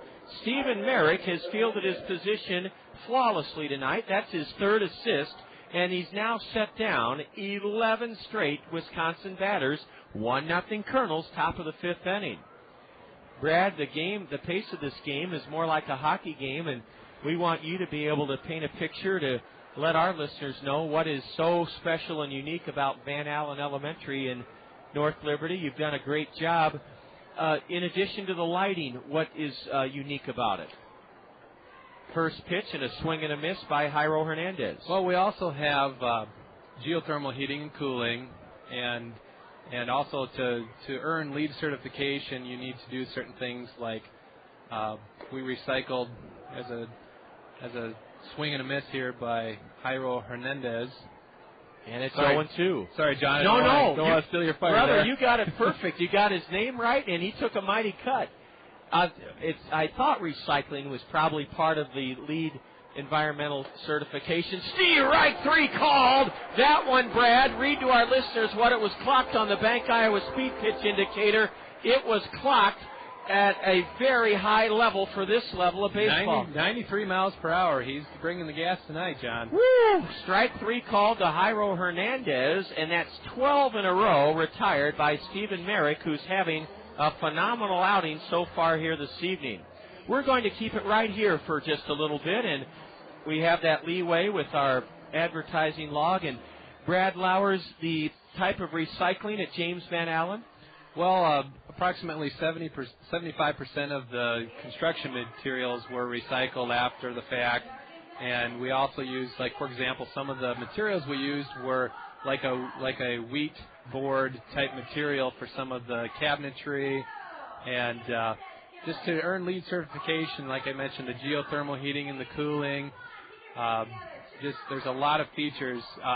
The entire heating and cooling system was sealed up during construction, and which prevented it from, typically when you turn those systems on, all the construction dust blows out, but that hasn't happened, and there's just so many things that go along with the building, and including the footprint of the land that we've used, and it's just a great facility. But you mentioned the most special or the most unique features of the building. It definitely would have to be the staff, the students, and the parents, because it's been an amazing experience.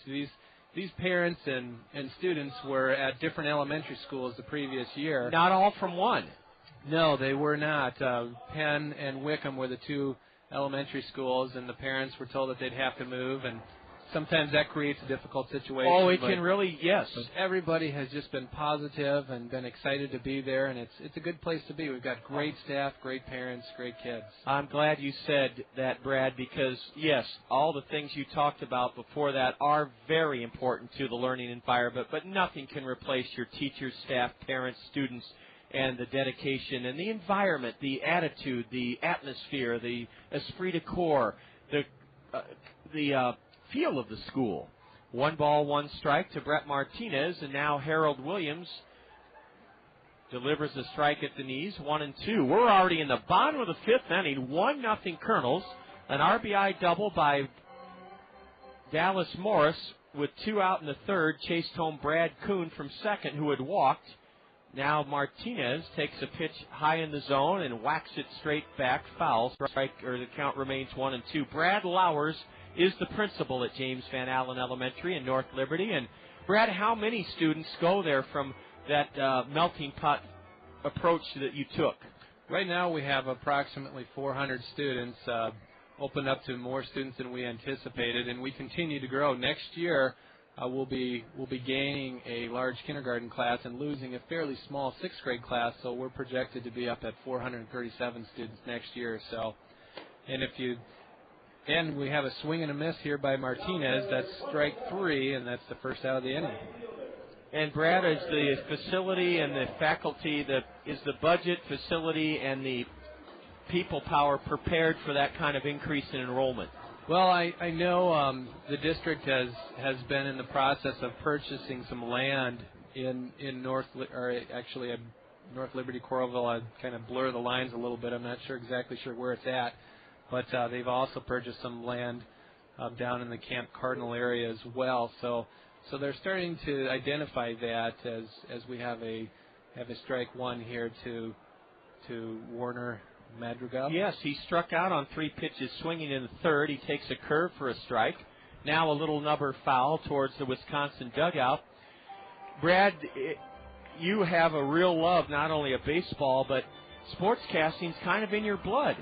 Well, I don't know if I'd necessarily say it was in my blood, but when I was first teaching, I had the opportunity to travel with a friend of mine who, as we have a foul back to the screen here, had a chance to ride along with a friend. He asked me to come and take stats at some high school basketball games in Northwest Iowa, and I said, yeah, but I'd like to put on the headset and be your color guy, sure.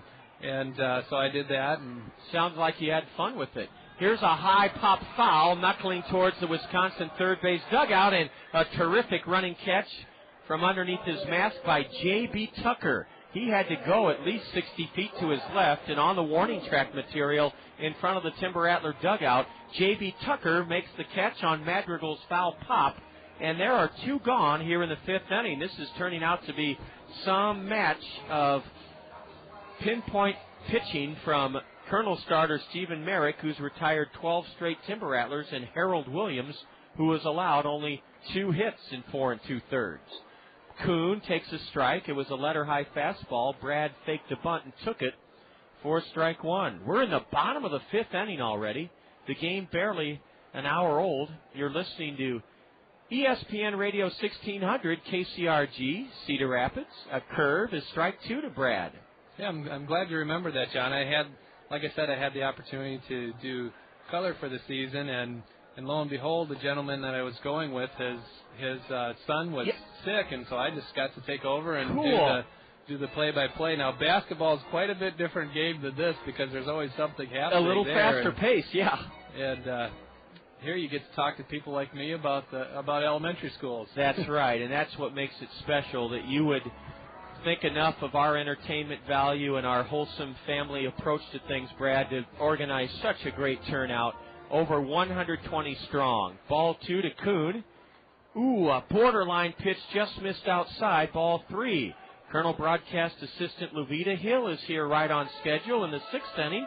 Luvita will be taking your calls for our Springhouse trivia question. We'll give Brad a look at that between innings and see if he can solve it as a big sports fan. It will be a fun one, as always, a chance to earn a $5 gift certificate. The payoff pitch to Kuhn is wrapped to shortstop, and an awkward hop to Dominguez. He throws in the dirt, not in time. You could tell, Brad Lowers, that Dominguez had to rock back on his heels and wait for that umpteenth hop, and it cost him. Yeah, I don't think he fielded that cleanly. He had I think he pulled that off of his chest there, and good play by the first baseman to pick it out of the dirt, but he just was a little too late.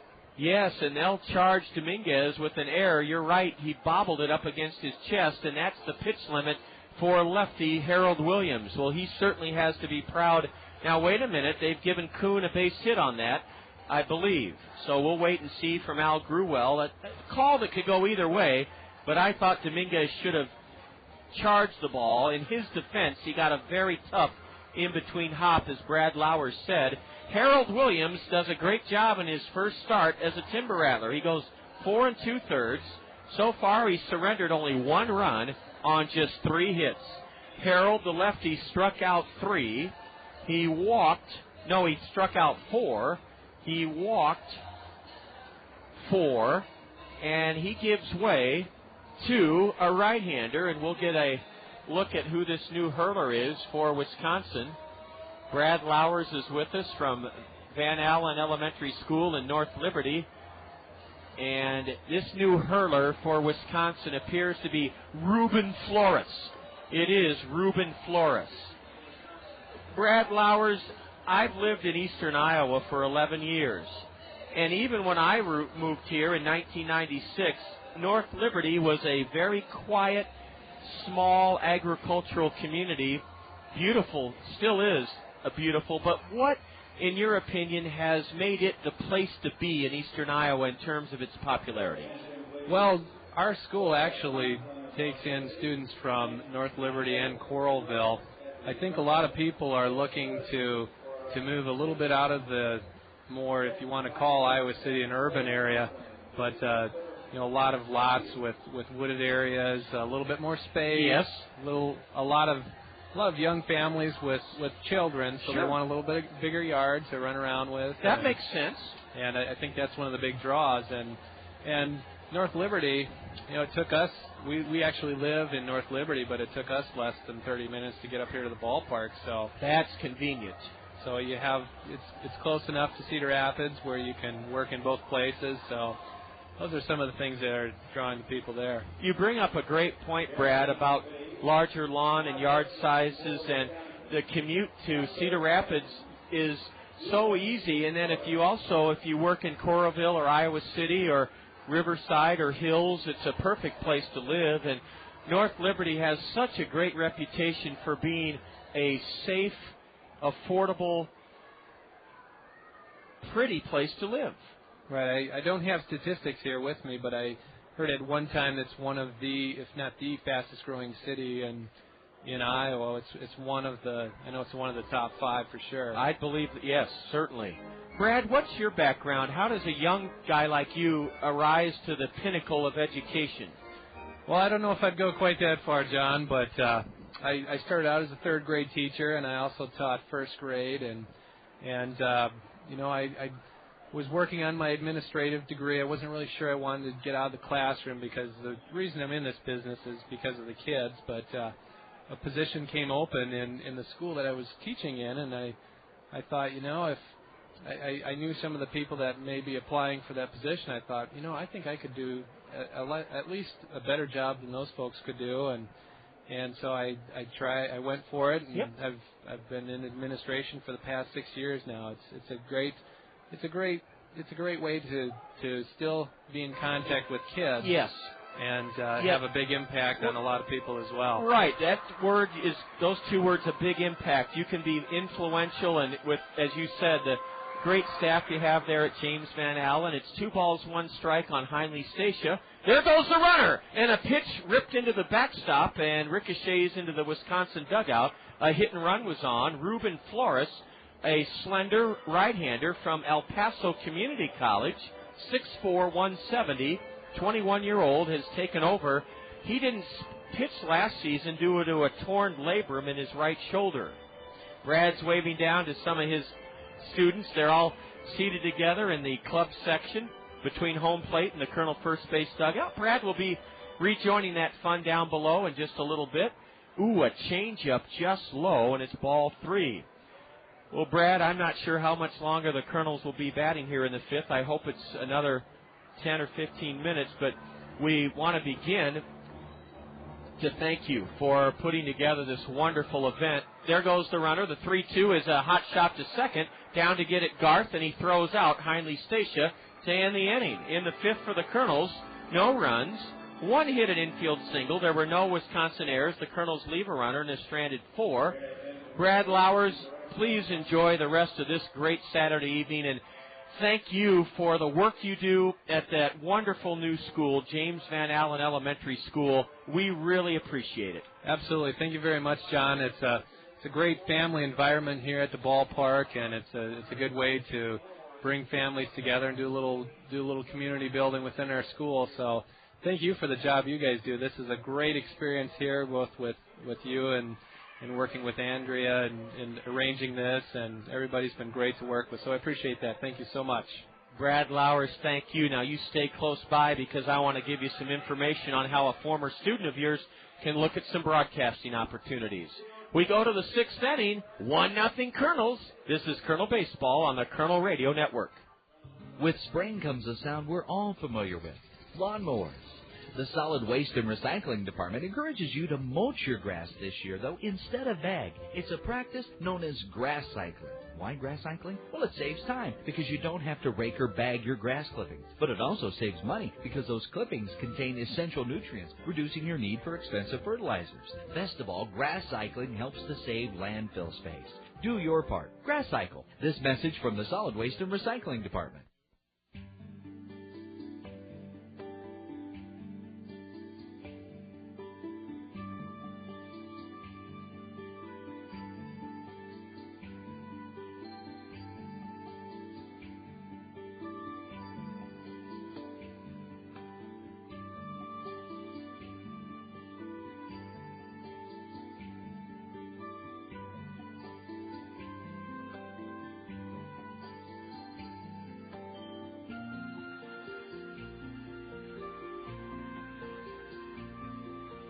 You bet. Brad Lowers saying goodbye and thank you. We thank him. Peck's Flower and Garden Shop reminds you that Mother's Day is less than 2 weeks away. The first pitch is high and into Robbie Hudson, and he glares out at Stephen Merrick. Mother's Day less than 2 weeks away, and with May 14th approaching fast, Peck's Flower and Garden Center is the place that can deliver your Mother's Day gift of flowers or plants almost anywhere. Hudson loops a 1-0 pitch foul on top of the grandstand roof. That's strike one. 1-0 Kernels, top of the 6th inning here at Veterans Memorial Stadium. This game is being played at breakneck pace as Merrick has retired 12 straight Wisconsin batters. You can choose from one of Peck's many thoughtful fresh flower bouquets and growing plant arrangements as Hudson rolls one foul towards the Wisconsin dugout, strike two. The point is, order early now while you're thinking about it. It's easy. Just call Peck's at 393-5565 or stop in. Peck's is open until 8 weeknights and until 5 on weekends. We're going to hold off on just a moment with our Springhouse question. Strike three called to Robbie Hudson. That is now 13 in a row, set down by Stephen Merrick. We have another special guest that we're delighted to say hello to. Peter Brooks, would you please put on these headsets? I understand you're 10 years old. And, Peter, let me raise that up for you a little bit. Peter, do you go to Arthur? Yes. Well, welcome to the ball game. Are you having a pretty special birthday? Yeah. Where are you, the suites or the seats? The suites. You got a birthday cake? Yeah. Excellent. Now, is your brother with you? Yeah. All right. I always can't remember his name. Blair. Okay. Blair, thank you for coming. And, Peter, 10 years old is pretty special because you're old enough to do a lot of things, ride your bike around. Here's a ground ball to first. It trickles underneath the glove of Trumbo for an error, and the Tyne runs aboard in the person of Jeffrey Dominguez. That error on Mark Trumbo is the first runner, allows the first runner to reach for Wisconsin since the second inning. Well, Peter, what things are you going to do besides the Kernel game, or what have you done today or this weekend to make it memorable? I don't know. Did you have a birthday party, or is that tonight? Okay, that was today. And how about the presents? You usually get a few gifts on your birthday. They're in my suite room. They're in your suite room. A tap back to the hill, and Merrick, for the fourth time, has fielded his position. He throws out Luis Valbuena. The Tyne run goes to second, and there are two gone here in the sixth inning. I'll tell you, Peter, you have brought to this game a pace that you and your grandfather, Bob, and I would be huffing and puffing on. This is the pace of a hockey game. This game's going by quickly. Can you remember some of the presents that you unwrapped, or do you do that later tonight? Later. Do you collect baseball cards? Yeah. Well, I'll tell you what. When I was a kid, we used to get a pack for a nickel or a dime with a piece of pink gum inside. What are they like now in terms of cost and number of cards per pack? I don't know. Are they still a dime, or have the price gone up a little? Probably up. Yeah, I think you're right about that. And kids collect now, gosh, the cards you guys collect are really sturdy cardboard stock, and the players are in action, and you don't just have headshots of them. A strike is in to Ron Garth, or a ball rather, ball one. Garth was hit by a pitch and then grounded to short. A changeup from Merrick is low for ball two. Well, Peter, what year are you now at Arthur? What grade? 4th. You're in 4th, and who's your principal? I forgot. Mr. Utterback. It's Bill Utterback. That's right. He took over for Mr. Holmes. I forgot about that. Swing and a miss, and I mean Garth was going for the pump, trying to give Wisconsin a lead here in the 6th inning. It's 1-0 Kernels. Well, Peter, have you gotten a chance to get your bike out this spring and tool around in it some? Yeah. That's what I like to used to do in my neighborhood, is ride my bike around. The 2-1 from Merrick. Swing and a miss. Peter, can you read the miles per hour sign? They just took it down, but did you happen to catch it before it went down, how fast that pitch was? No. 93 miles an hour.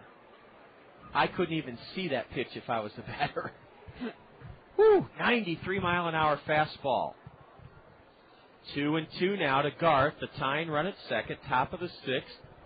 Peter Brooks, a 4th grader at Arthur Elementary, is celebrating his birthday with his brother Blair and his mom Rob and his dad Rob and mom Susie. Swing and a miss by the batter, and that ends the inning. Ron Garth fans, and Stephen Merrick pitches around a 1-out error. No runs for Wisconsin in the 6th. No hits.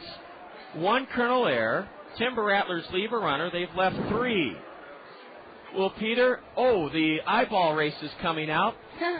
Let's have them turn around, and we can have you look at the colors of those eyeballs, Peter, and then maybe you can give us your prediction on who might win the Insight Vision eyeball race tonight. I can't remember. There's a blue one? Blue, red, green. Blue, red, green. Okay, today was the Kentucky Derby. Your grandfather, was it, Bob? Okay, your grandfather probably knows who won the Derby. All right. Peter, who are you rooting for here? Red. I am too. Red's in the middle.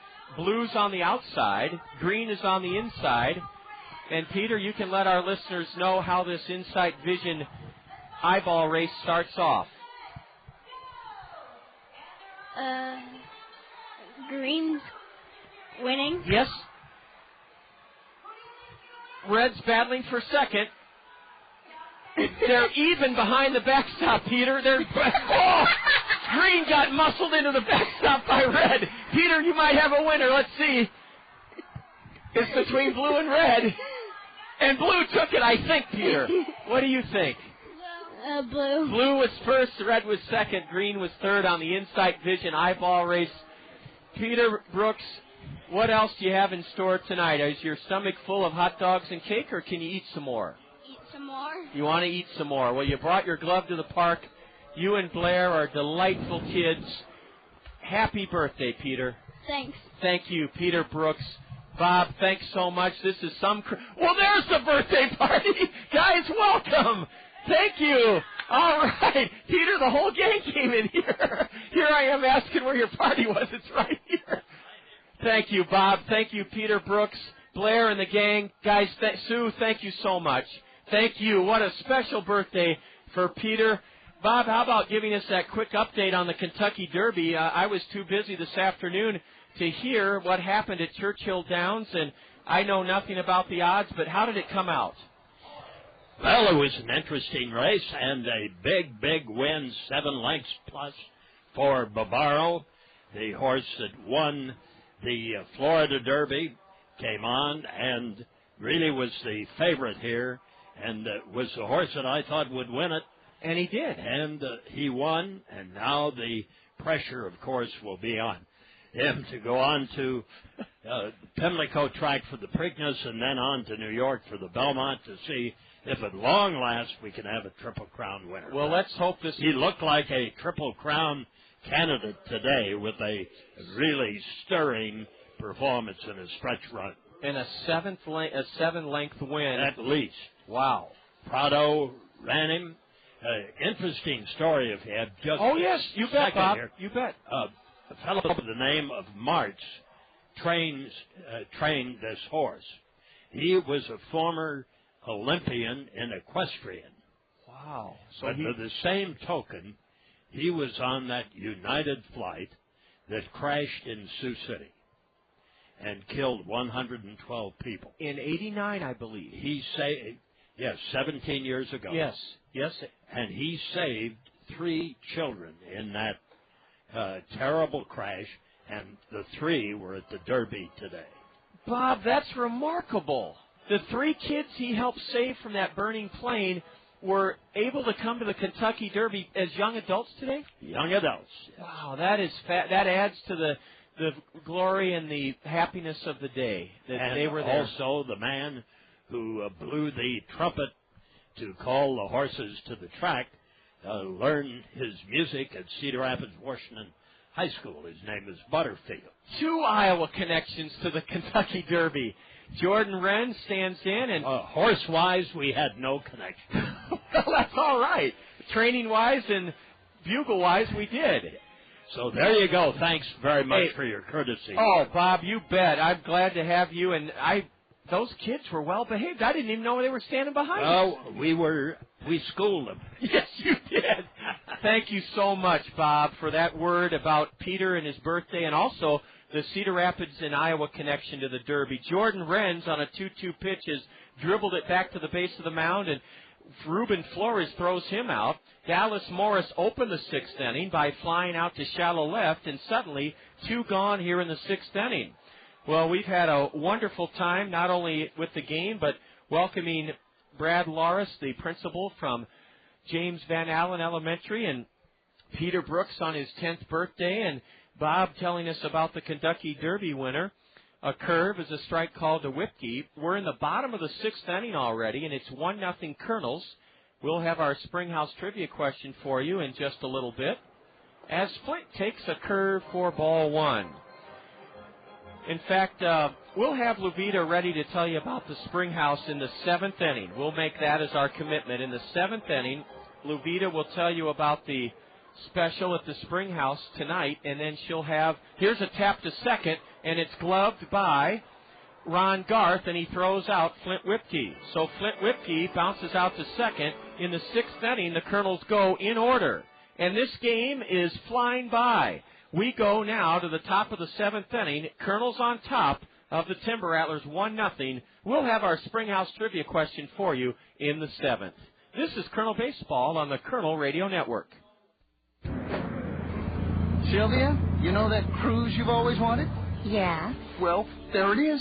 That would be our house, Bob. Are you feeling all right, dear? Well, this is so cool. Guarantee Bank will let us use the equity in our home to do just about anything we want.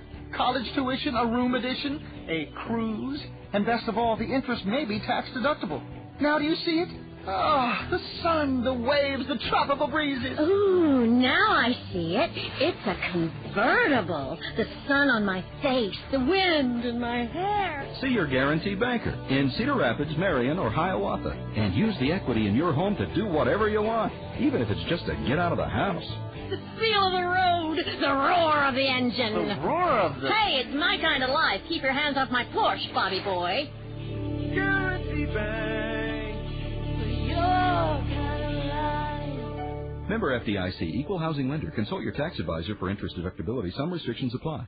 If you're looking to enhance your property's appearance, function, or value, make the experts at King's Material your most reliable teammate. Retaining walls? You bet. Custom patios? Bingo. Walkways and steps? King's Material says yes.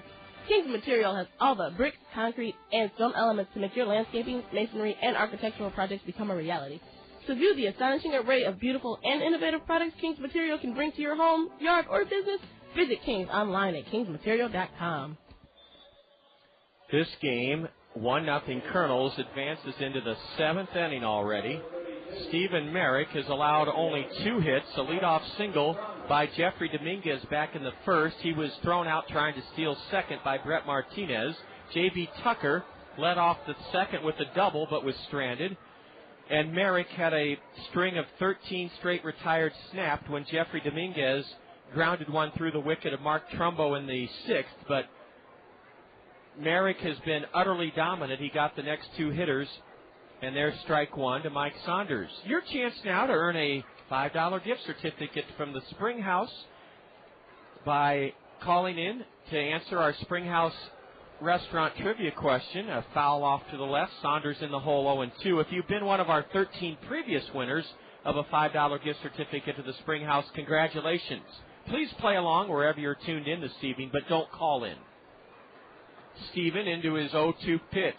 Curve, and it slapped up the first baseline foul. Strike count remains 0-2. Well, Luvita Hill, there plenty of time left this evening to visit the Spring House for a very, very tempting delight. Yes, John, on Friday and Saturday nights only, the Spring House offers barbecue pork ribs cooked in the slow cook oven smothered in barbecue sauce for only $7.45. I hear they're very, very tender, and they're served with a baked potato, vegetable, tossed salad, and fresh baked bread.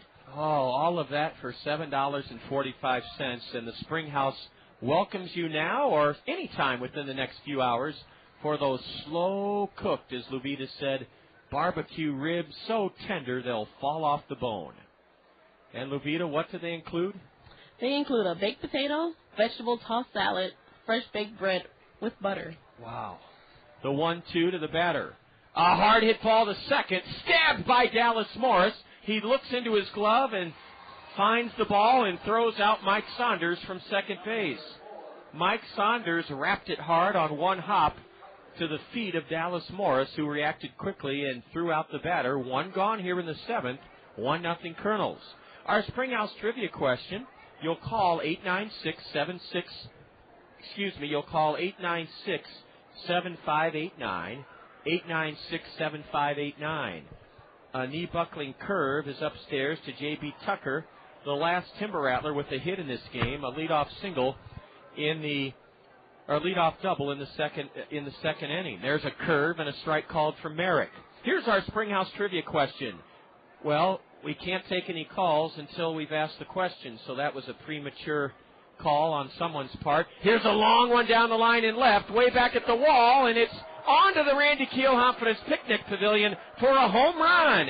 J.B. Tucker ties the game as he just did clear the wall, the 16-foot high wall in left field, with his fourth home run of the year. J.B. Tucker ties the game with a home run here in the seventh inning. 1-1 our score. That ball glanced off the top of the Randy Keelhoff Picnic Pavilion for a home run. And the first hit by a Timber Rattler since Tucker himself doubled leading off the second ties the game here in the seventh, 1-1. Our Spring House trivia question. Name the 1995 Colonel catcher who pinch hit for his brother 3 times. Here's a ground ball to short. Charged by Stacia. He throws and gets Eddie Hernandez. Eddie Hernandez bounces out to short. 2 gone here in the seventh inning. Our Spring House trivia question. Name the 1995 Colonel catcher who pinch hit for his brother 3 times for the Angels during the 2003 season. 896-7589. 896-7589. The batter is Chow Kwan Woo in this 1-1 game, and he takes a strike called from Merrick. Steven is working so quickly, less than 6 seconds between pitches, and he misses outside for ball 1. Sounds like we have a winner in our Spring House trivia question. A high drive to right. Madrigal looks up and makes a attempt. It's over his head, off the wall, and into second goes Chow Kwan Woo. Chow Kwan Woo has doubled over the head of Warner Madrigal, and that's the go-ahead run at second with 2 out here in the seventh inning. We have a winner in our Spring House trivia question, Dave Allick, A-L-L-I-C-K. Dave runs a fabulous sub shop in downtown Cedar Rapids. It used to be underneath the YMCA, And I'm sorry to say I don't know where Dave is relocated, but Dave Alec, a big Kernel fan, has correctly answered our Springhouse trivia question. We asked you to name the 1995 Kernel catcher who pinch hit for his brother 3 times during the 2003 season for the Angels. Benji Molina pinch hit 3 times for his brother Jose. Ball 1 low to Jairo Hernandez. Yes, Benji Molina pinch hit for brother Jose on April 27th, June 18th, June 21st in 2003. How would you like to tap your brother on the shoulder and say, hey, I'm pinch hitting for you? Swing and a foul, straight back by the right-handed batter Hernandez. 1 ball, 1 strike.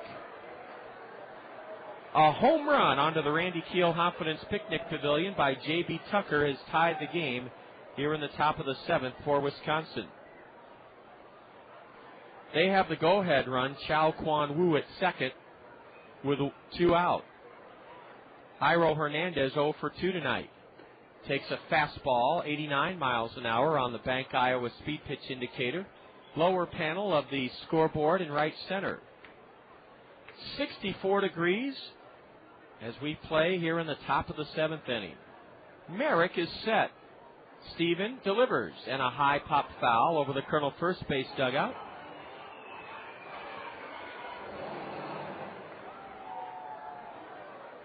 And the count remains 2-2 to the right-handed hitting left fielder, Jairo Hernandez. He's a .207 hitter, no home runs, 9 RBIs. Dave Alec, our Springhouse Trivia question winner. Wouldn't be easy to be called upon 3 times in one season to pinch hit for your own brother. Hernandez powders a 2-2 pitch foul straight back. And the suspense mounts here in the 7th inning. 1-1 the score. The Kernel's only run of this game came in the 3rd inning. An unearned run. Now a swing at a pitch, a miss at a pitch in the dirt, and Hernandez is tagged out after the strikeout by Brett Martinez. 1 run for Wisconsin in the 7th on 2 hits. There were no Kernel errors. Timber Rattlers leave 1, and they've stranded 4. 7th inning stretch brought to us by Lindale Dental Care. As we go to the home half of the 7th, it's the Kernels 1 and Wisconsin 1. You're enjoying Kernel Baseball here on the Kernel Radio Network. Jumpstart your future with learning from Kirkwood Community College. No matter what your age or previous work experience, you have new opportunities as close as your phone. 398-5517. Kirkwood has hundreds of choices for career and technical programs. Kirkwood has financial aid and support options to help you succeed, and Kirkwood has locally based centers to help you balance work, family, and learning. Kirkwood is ready when you're ready. Call Kirkwood Admissions today. 398-5517. Kirkwood. Start here, go anywhere. Convenience and trust, 2 things all of us want. At Tri-State Travel, we offer both. It's convenient for you to make 1 call or 1 visit to our office for all your travel needs. A 1-day tour, a cruise, a trip to Branson, to charter a motor coach.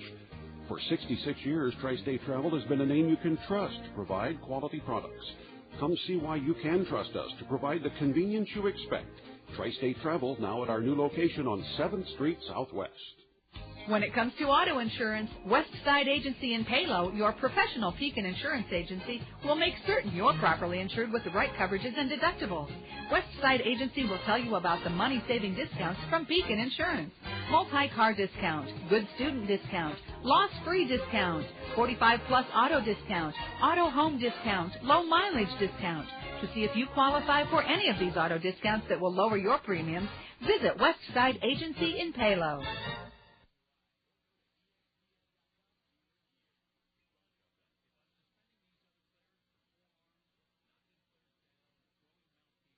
We go to the bottom of the 7th inning, and the Kernels are on top. We go to the bottom of the 7th inning, and we're tied 1-1. 1-1 our score. We just heard from our Springhouse Trivia question winner, Dave Alec, and Dave's location is in the U.S. Bank building. The old First Star Merchants Bank, one of the most prominent buildings in Cedar Rapids. That's where Dave Alec's wonderful sub and sandwich shop is. It holds up to 120 people. It's in the basement of the U.S. Bank building. You can park at 1st Avenue and 3rd Streets, and Dave Alec will be glad to see you. Ruben Flores on a 1-0 pitch, nips the inside edge, strike one, to Mark Trumbo. We are tied 1-1 in the bottom of the 7th inning on a glorious Saturday evening. Ruben Flores with a slider, and that's strike two to Trumbo. Mark singled his last time up, whistled one so hard off the wall and left that he had to settle for a long single. Ruben Flores, in relief of starter Harold Williams, has faced 4 and set all 4 down. Mark Trumbo stays alive by tapping one foul behind the plate. Ruben Flores is 0-1 this year with an ERA of 7.07. But he's pitched very well in relief so far. There's a breaking pitch that catches Mark Trumbo looking. Strike 3 called. 5 in a row retired by Flores. Ruben in 14 innings has surrendered 13 hits, struck out 15 in 14 innings, walked 15 in 14 innings, and the league is hitting .236 against right-hander Ruben Flores. 1 out in the 7th, and Travis Schlichting at the plate. Fastball low and in, ball 1. Travis, a .260 batter, 2 homers, 5 RBIs. Had 2 hits in the Kernel 8-6 loss here yesterday. Swings late at a changeup, waited on it, then swung late, strike 1. Well, the pitcher is in bright sunshine now. Travis Schlichting, the umpire, and catcher J.B. Tucker are in shadows. So that's got to make it tough on the batter to see a high pop foul off to the right. And it's 1-2 now to Schlichting. 1-1 our score in the bottom of the 7th inning. Our parent club, the Angels, shut out Toronto this afternoon at Rogers Center, 3-0. A broken bat Texas League looper is just out of the reach of the second baseman Ron Garth into shallow right center where Mike Saunders gathers it in. It's a 1-out Texas League single punched over the second baseman's head by Travis Schlichting. Travis broke his bat. He was jammed, but strong enough to muscle it into shallow right center. And 1 on, 1 out for Brett Martinez.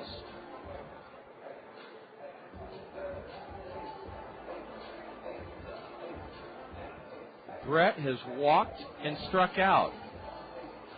Travis Schlichting has 3 steals and 4 tries. Don't be surprised with a big hole through the right side of the Wisconsin infield if there goes the runner, and that's what I was about to say. Don't be surprised if the Kernels don't try a hit and run. They did. Martinez fouled it off to the right. Halo happenings, results from around the Angel organization from last night. Jeff Mathis, who was just returned to AAA Salt Lake, the former Kernel catcher, 2 for 4 with a double in his first game as a Salt Lake B. Dallas McPherson homered. So did former Kernel shortstop Eric Ibar. As Salt Lake stopped Tacoma 17-7. At AA Arkansas, both Greg Porter and Aaron Peel, former Kernels, hit home runs to help make Arkansas a 7-6 winner over San Antonio. Former Kernel right-hander Alan Buckley earned a win in relief. There goes the runner. And a wild pitch. Let's see if Schlichting will try for third. No, he holds on at second. Martinez went around on a changeup in the dirt. The Timber Rattlers are saying that pitch struck the bat of Brett Martinez. It did not.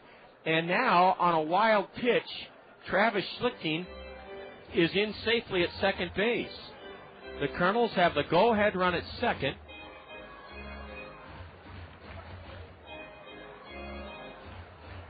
With 1 out here in the bottom of the 7th inning.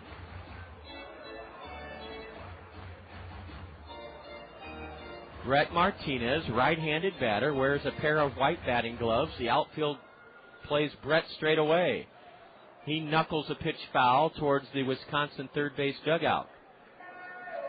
Kernels scored a run on a 2-out RBI double by Dallas Morris in the third that chased home Brad Kuhn from second. Heinley Stacia was thrown out at the plate to end the inning on the Morris double. Stephen Merrick surrendered a 1-out home run in the 7th inning to J.B. Tucker, and that tied the game. Now we're in the bottom of the 7th. And a foul high up into the screen by Brett Martinez. Brett's had a good at-bat trying to get Schlichting home with the go-ahead run from second here in the bottom of the 7th inning. 1-1 our score.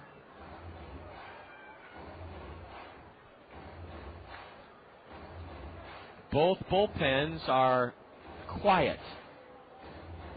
Ruben Flores, the tall right-hander from El Paso Community College, checks second and misses inside with the fastball to Martinez. 2-2 to Brett. Rancho Cucamonga's record, the same as the Kernels, 14-14. In the California League, Nate Sutton, 2 for 3 with the stolen base. Michael Collins, a Midwest League All-Star for the Kernels last year, was 2 for 4. Swing and a miss on a changeup. Ruben Flores gets Brett Martinez on strikes. 2 away for Warner Madrigal. Michael Collins, 2 for 4, but Rancho Cucamonga bowed to Bakersfield last night, 3-2. Former Colonel right-hander Jesse Smith is pitching in Little Rock, Arkansas tonight against San Antonio.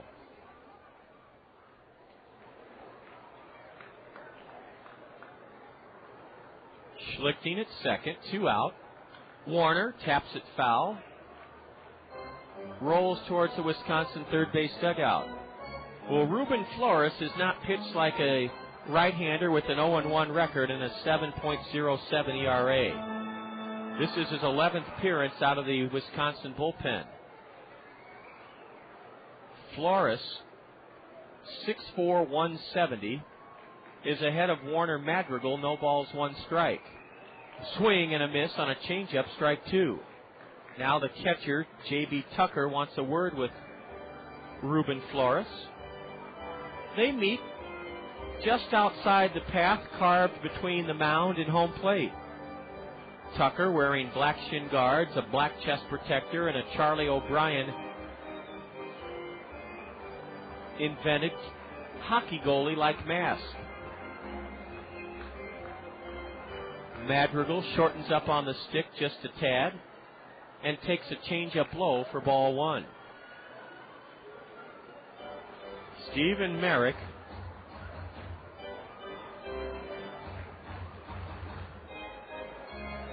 retired 16 out of 17 batters in this game.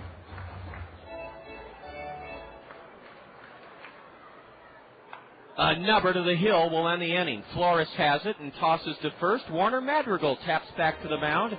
The Kernels cannot break through against Ruben Flores in the 7th, despite having Schlichting at second with only 1 out. No runs in the 7th for the Kernels, 1 hit. There were no Wisconsin errors. A wild pitch. The Kernels leave 1 and have stranded 5. This game heads to the top of the 8th inning, and it's all knotted at 1 apiece. You're enjoying Kernel Baseball on the Kernel Radio Network. Service second to none, South Slope Cooperative. We're here for your communication needs, internet service, telephone, and TV. As a cooperative telephone company, our members are owners, we make a good team. Service second to none, South Slope Cooperative Communications. Get ready for summer and beat high gas prices with a pre-owned vehicle from Randy Keel Honda. Their inventory is jam-packed with fuel-efficient vehicles designed to save you money. Get an economical sedan for your daily commute, or indulge your sporty side with a high-performance coupe. Randy Keel Honda carries a large selection of Honda certified pre-owned vehicles, backed by a 12-month, 12,000-mile comprehensive warranty and 7-year, 100,000-mile powertrain warranty. Need to haul the entire family? For a limited time, you can get special financing on Honda certified pre-owned Odyssey. Whatever your driving needs, Randy Keel Honda has the vehicle for you. Visit Randy Keel Honda on Centerpoint Road Northeast or online at randykeel.com. Randy Keel Honda, where they treat you right.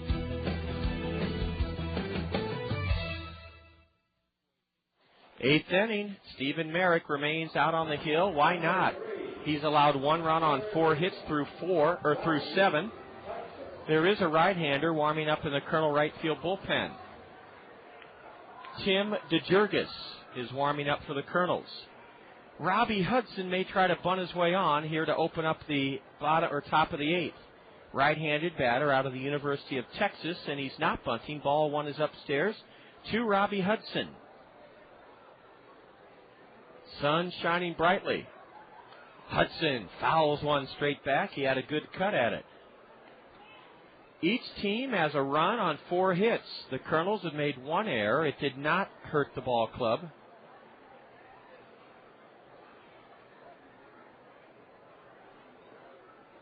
A curve, and that one's popped off the batter's fist. Robbie Hudson up onto the Miller Mezzanine Terrace. 8th inning, and it's time for our baseball fun fact. We'll go back to 1981 when Maury Wills was at the helm in Seattle. Ooh, a big curveball, and the plate umpire said it was inside for ball 2. April 25th, 1981, to be precise, Maury Wills struggled managing the Seattle Mariners. Here's a high fly ball into straightaway right. Madrigal doesn't have to move a step to put it away. Robbie Hudson, a dangerous number 9 hitter with a .324 average, flies to right. 1 gone here in the top of the 8th inning. Maury Wills tried to pull a fast one on Billy Martin and the Oakland Athletics when he was managing in 1981. He asked the Kingdome grounds crew to line the batter's box 1 foot closer to the mound. A high pop foul off to the left, strike 1 on switch hitter Jeffrey Dominguez. Wills was trying to make it easier for his Seattle pitchers to strike out Oakland A's by moving the batter's box 1 foot closer to the pitching mound. A ground ball to the right side. Dallas Morris dives to his left. It skips off the heel of his mitt into shallow right. Madrigal has it. It's a single for Jeffrey Dominguez. Dominguez with a seeing eye base hit just beyond the reach of the diving Kernel second baseman Dallas Morris. 1 on, 1 out here in the 8th inning for Wisconsin in a 1-1 game. Well, Billy Martin was managing Oakland in 1981. He noticed something out of whack, out of kilter, so he asked Bill Kunkel, the plate umpire, to measure the batter's box, and indeed, it was 7 feet in length rather than the customary 6 feet, and Maury Wills was fined, boy, this is a very light sentence in my opinion, he was fined $500 and suspended for 2 games. Valbuena on a 1-0 pitch takes it low and away, ball 2 to Luis. Left-handed hitting designated hitter with a .232 average, no homers, 11 RBIs for Luis Valbuena. Tim DeJurgis warming up in the Kernel right field bullpen. A throw over, and Dominguez with 4 steals and 7 tries. He was thrown out trying to steal second in the first inning, is back standing up. Big gap in right center as Brad Kuhn is playing Valbuena to hit the other way. Luis steps into the 2-0 pitch and pops it foul on top of the third base grandstand roof. Big crowd here for Holy Family Schools, Van Allen Elementary School night.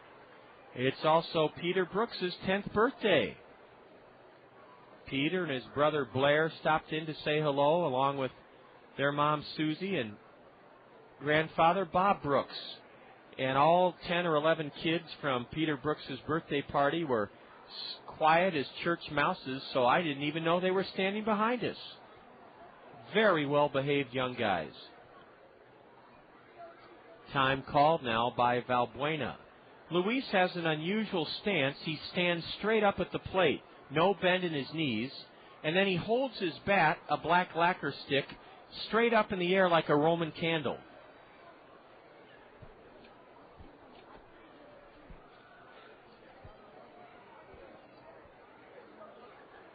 Is Dominguez the go-ahead run running? A throw over, and Mark Trumbo with the tag. Jeffrey got back in standing up. 1-1. We're in the top of the 8th inning. This Wisconsin team is a bunch of battlers. They really get after it. And that's a reflection of their manager, Jim Horner, who played 9 seasons in the Seattle organization as a catcher. Brett Martinez wants a word with right-hander Stephen Merrick, so they meet briefly. Brett wearing a red chest protector, red shin guards. Maury Wills didn't last long as the Mariner manager. He was still struggling with a drug addiction at the time. There's ball 3 upstairs. Looks like Stephen Merrick may be tiring just a little bit. At one time, Maury, I think, submitted a faulty batting order when he turned in his lineup at home plate. Another time he asked, there goes the runner. Ball 4 outside. So a threat here with 1 out in the 8th by Wisconsin. Luis Valbuena walks. And that brings up Ron Garth, and it could bring out Kernan Ronan. Yes, this is a Mercy Medical Center heart-to-heart visit to the Hill by Colonel pitching coach Kernan Ronan. Brought to you by Mercy Medical Center, where you can have your heart tested. A $35 heart-to-heart screening from Mercy Medical Center will ensure that the people who love you will know whether you're at risk of a heart problem. The heart screening, heart-to-heart from Mercy, is quick, easy, and convenient. And most important, it could save your life. Call Mercy Medical Center for a heart-to-heart screening, 398-6821, 398-6821. Well, this is a pivotal juncture in this game. Wisconsin has runners at first and second, 1 out, and it's a 1-1 ball game with Stephen Merrick facing number 3 hitter Ron Garth, 269 batter. He's from Nicaragua. Stephen steps off the rubber. A light breeze is blowing out towards right center. The American flag high atop the silver flagpole over the 403 sign as Garth cranks the first pitch foul into the Wisconsin third base dugout. Wisconsin's out-hit the Kernels 5-4. We're in the top of the 8th inning. Dominguez at second, Valbuena at first for the visitors. Ron Garth bats from a straightaway stance, low knee bend, and checks his swing on a pitch in the dirt. Runner tries for third. The throw there high, and Dominguez is at third base on a wild pitch.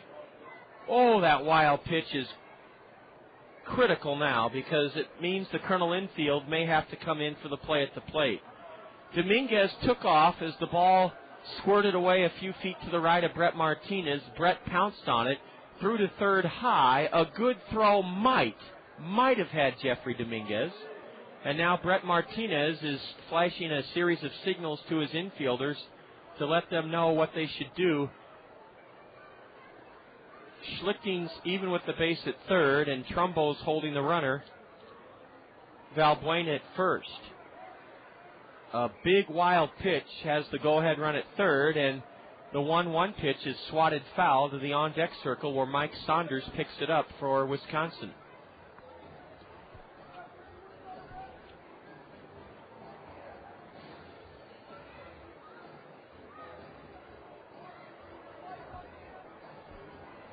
First and third, 1 out in the Timber Rattler 8th inning, 1-1 the score.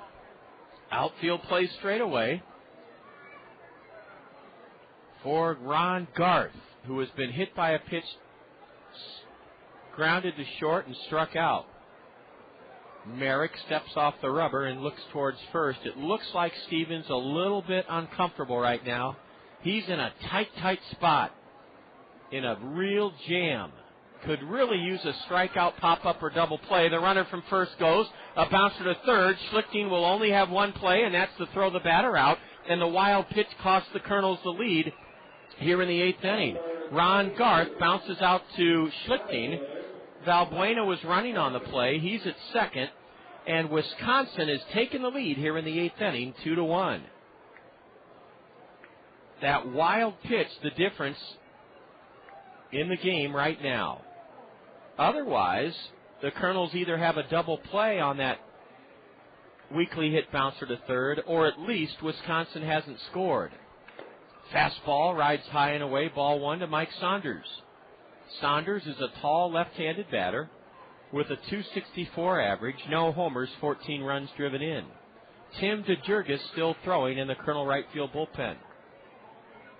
The 1-0 from Merrick. High, ball two.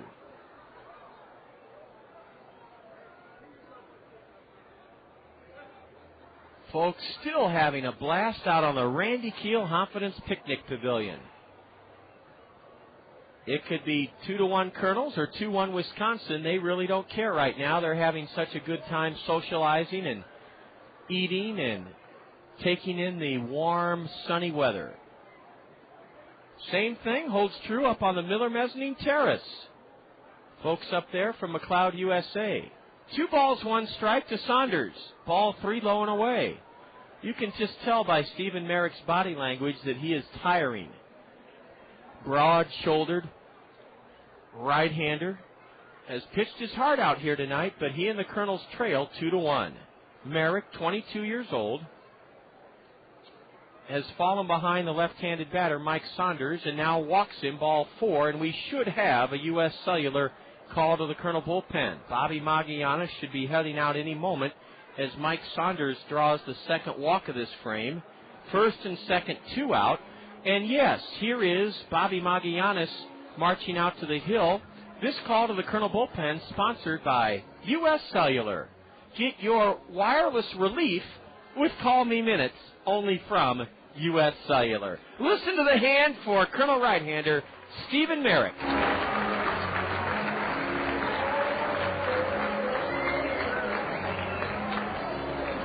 7 2/3 innings pitched.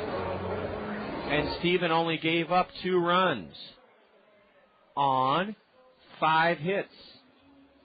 Stephen Merrick struck out 6 Wisconsin batters.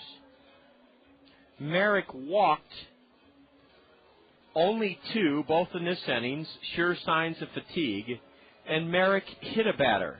He also uncorked 1 wild pitch, and so far that wild pitch is the difference in this game. J.B. Tucker will bat against right-hander Tim DeJurgis. Remember, tomorrow the gates open at 1 o'clock, a 2 o'clock start, and brother, do we have nothing but fun planned for you tomorrow afternoon. First of all, the weather's to be spectacular. Gates open at 1. You'll want to come early because the Kernels will be signing autographs in front of their very own home dugout from 1:20 until 1:40 tomorrow afternoon. Popcorn's only $1, and after the game, thanks to Velocity Sports Performance, you can run the bases and play catch on the field. All of that a part of the fun here tomorrow for a family fun day. Sunday, Tim DeJurgis, no record this year, on for the 9th time out of the Colonel bullpen, a 0.55 earned run average. Tim, in 16 1/3 innings, has only yielded 11 hits.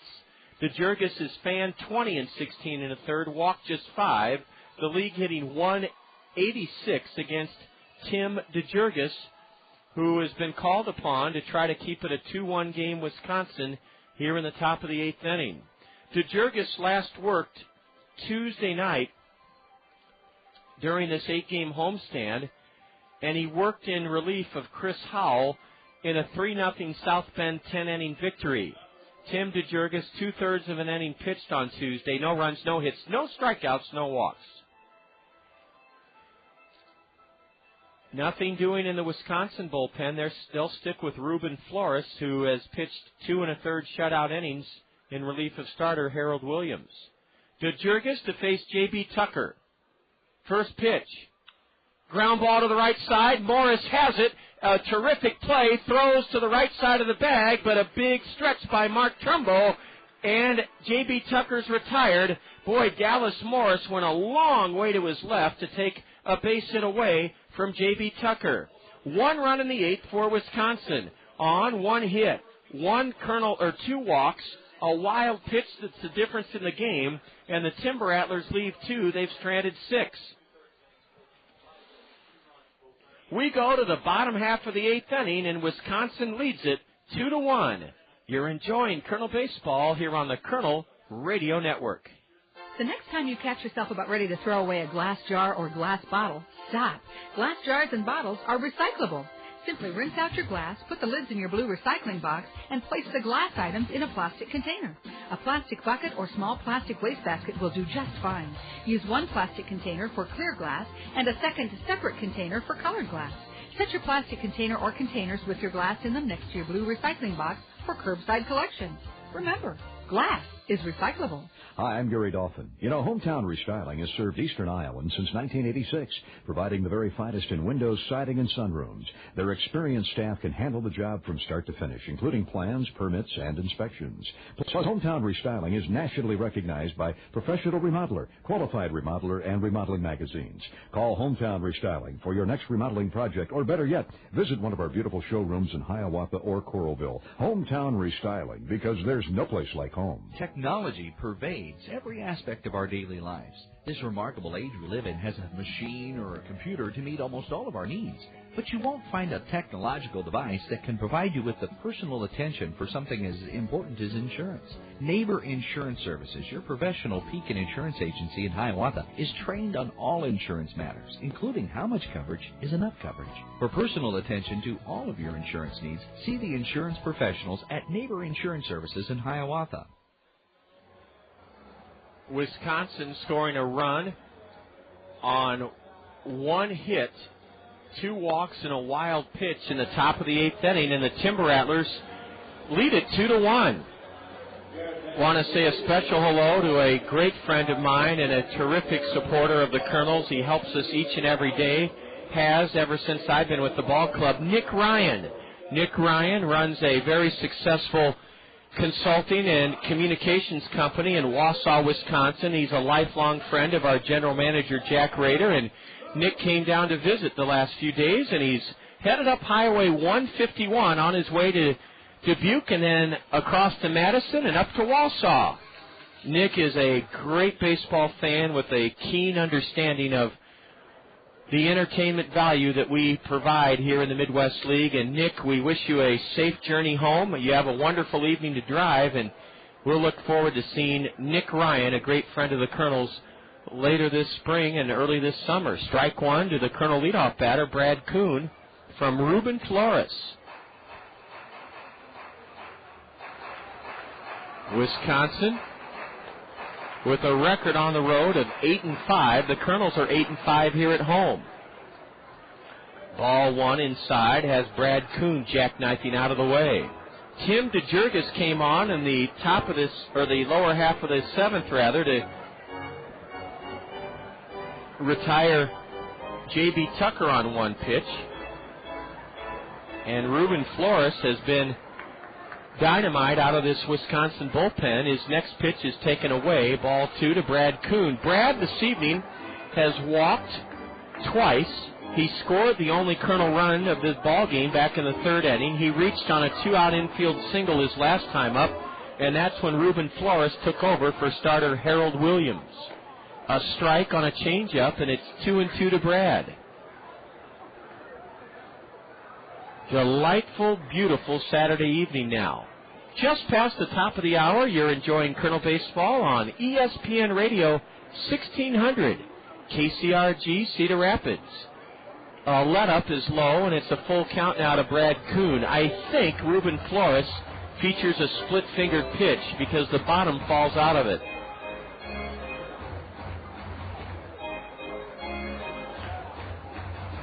The payoff pitch to Brad Kuhn is headed home.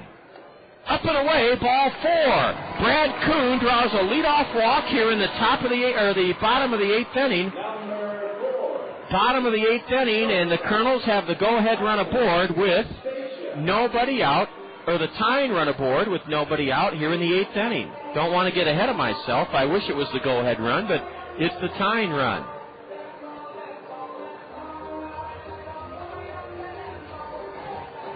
Heinle Stacia batting left-handed for the 2nd time.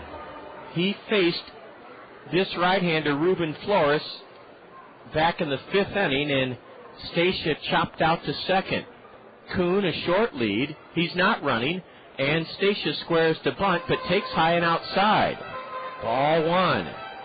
The Kernels have whipped the Timber Rattlers 4 out of 5 so far this spring. Wisconsin scored 2 in the 9th yesterday, and they escaped with an 8-6 win.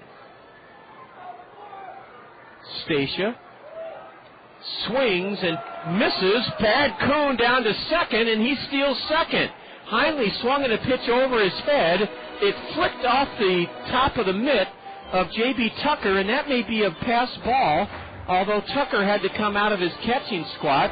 Al Gruwell, the official scorer, may say wild pitch. No stolen base for Kuhn, although he was running.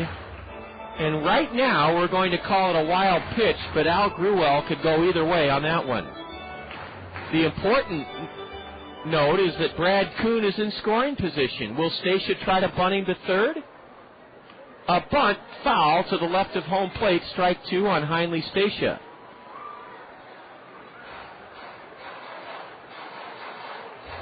One, we're in the bottom of the 8th inning.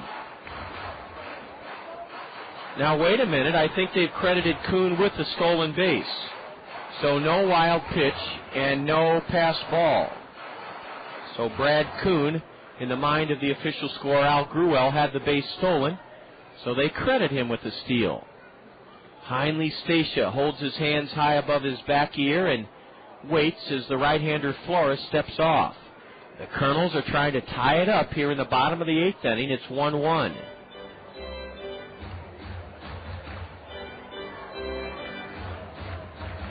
Brad Kuhn threw a leadoff walk and stole second. Heinley taps it to first, and it's a fair ball, and Heinley's out, but he gets the tying run to third. A big ground out by Heinley Stacia as he pulled the pitch from Flores on 2 hops back of first. It was gloved there by Chow Kwan Woo, and he tagged first to retire Heinley Stacia, but Stacia has gotten the tying run in this game to third base with only 1 out. And now Dallas Morris will try to tie the ball game. Dallas has driven in the only Kernel run of this afternoon and evening with a double down the right field line back in the 3rd inning. He walked in the 1st, flew out to left, leading off the 6th, and he takes low, ball 1 from Flores. Still nothing doing in the Wisconsin bullpen. The Timber Rattler infield is in for the play at the plate.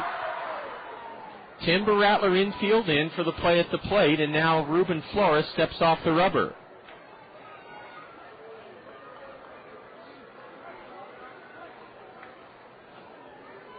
Dallas Morris with Kuhn at third and 1 away. Ahead, 1 ball, no strikes. A bouncer to third, the throw home, and Brad Kuhn is out at the plate. He slid underneath the legs of the catcher, Tucker, but he was out. And Dallas Morris, unable to get that tying run home from third, reaches on a fielder's choice. Brad Kuhn broke immediately, but was out by plenty as Robbie Hudson threw a strike to J.B. Tucker, and Brad Kuhn was tagged out for the 2nd out of this 8th inning. Ooh, that hurts. That really hurts. To have the tying run at third with 1 out and not be able to get him home. But credit Ruben Flores. He got Dallas Morris to bounce out to third, 2 away here in the Kernel 8th inning, and now Jordan Wren's bats. And takes low for ball 1. 2-1 Wisconsin. We're in the bottom of the 8th inning. Kernels had the tying run at third with 1 out. But Robbie Hudson threw home on a tap to third by Dallas Morris. Now Wren's takes strike 1 on the outside corner. Oh, boy, these Timber Rattlers are tough.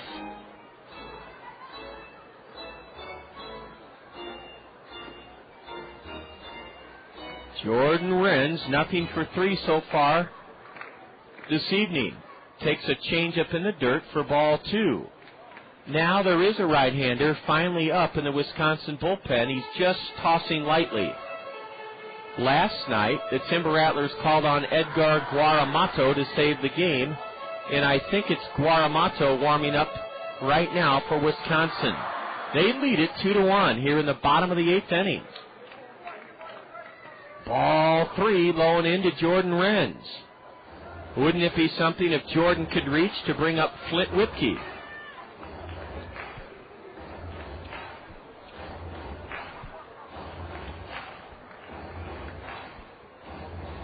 The outfield is playing out of sight for the Timber Rattlers to try to prevent an extra base hit that would chase home the tying run.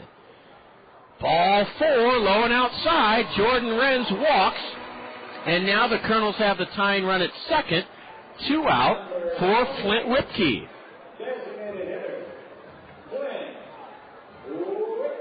Flint Whipke has a 6-game hitting streak. And here comes Jim Horner. I don't think Edgar Guadamato is ready. He's not. Jim Horner just wants to talk to Ruben Flores.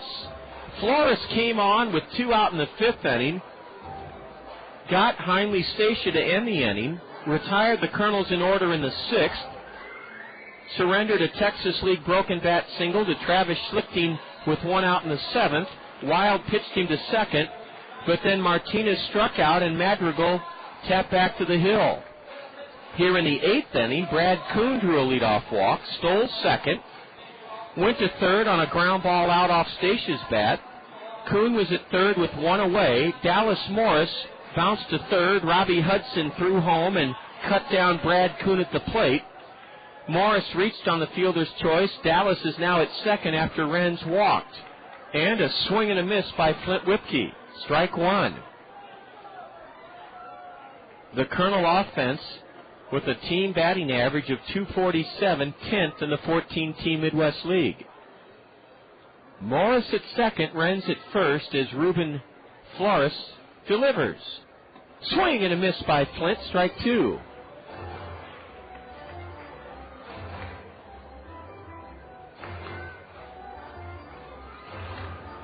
Two-one Timber Rattlers.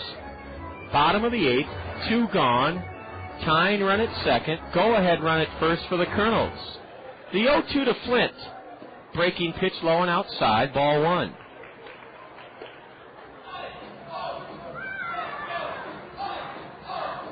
.400 feet to dead center. 315 down the left field line with a 16-foot high wall leading up to the Randy Keel Confidence Picnic Pavilion. 325 down the right field line where there's an 8-foot high green padded wall. Flint jackhammers one fair down the left field line to tie the game. Racing home is Dallas Morris. Stopping at second, Renz. Here's a wild throw past second, but it's backed up. And the Kernels have tied the game here in the 8th inning. 2-2 as Flint Whipke hit a rocket down the left field line. Dallas Morris scored to tie the game. Renz, the go-ahead run, stopped at second. Flint Whipke has now hit safely in 7 in a row, all on this homestand, and his 9th run driven into the year has tied this one up in the 8th inning, 2-2.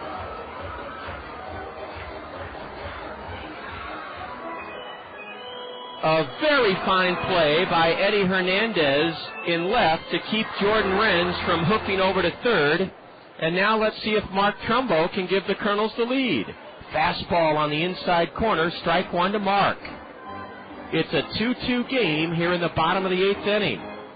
Flint Whipke, a huge 2-strike base hit down the left field line, driving home Morris. Now Mark Trumbo with a chance to put the Kernels ahead. A curve, and that one's lofted down the right field line. A foul ball, now it drifts back into fair territory, and it's caught in fair ground by the second baseman, Ron Garth. Mark Trumbo has popped out to shallow right where the second baseman gloved it, and the Kernels tie the game in the 8th with 1 run on only 1 hit. 2 walks, a stolen base. There were no Wisconsin errors. The Kernels leave a pair and have stranded 7. And after 8, it's a brand new game. Kernels 2, Wisconsin 2. You're enjoying Kernel Baseball on the Kernel Radio Network. Step up to the plate this summer and nominate your favorite Cedar Rapids Kernel for the Rockwell Collins Fans Choice Award.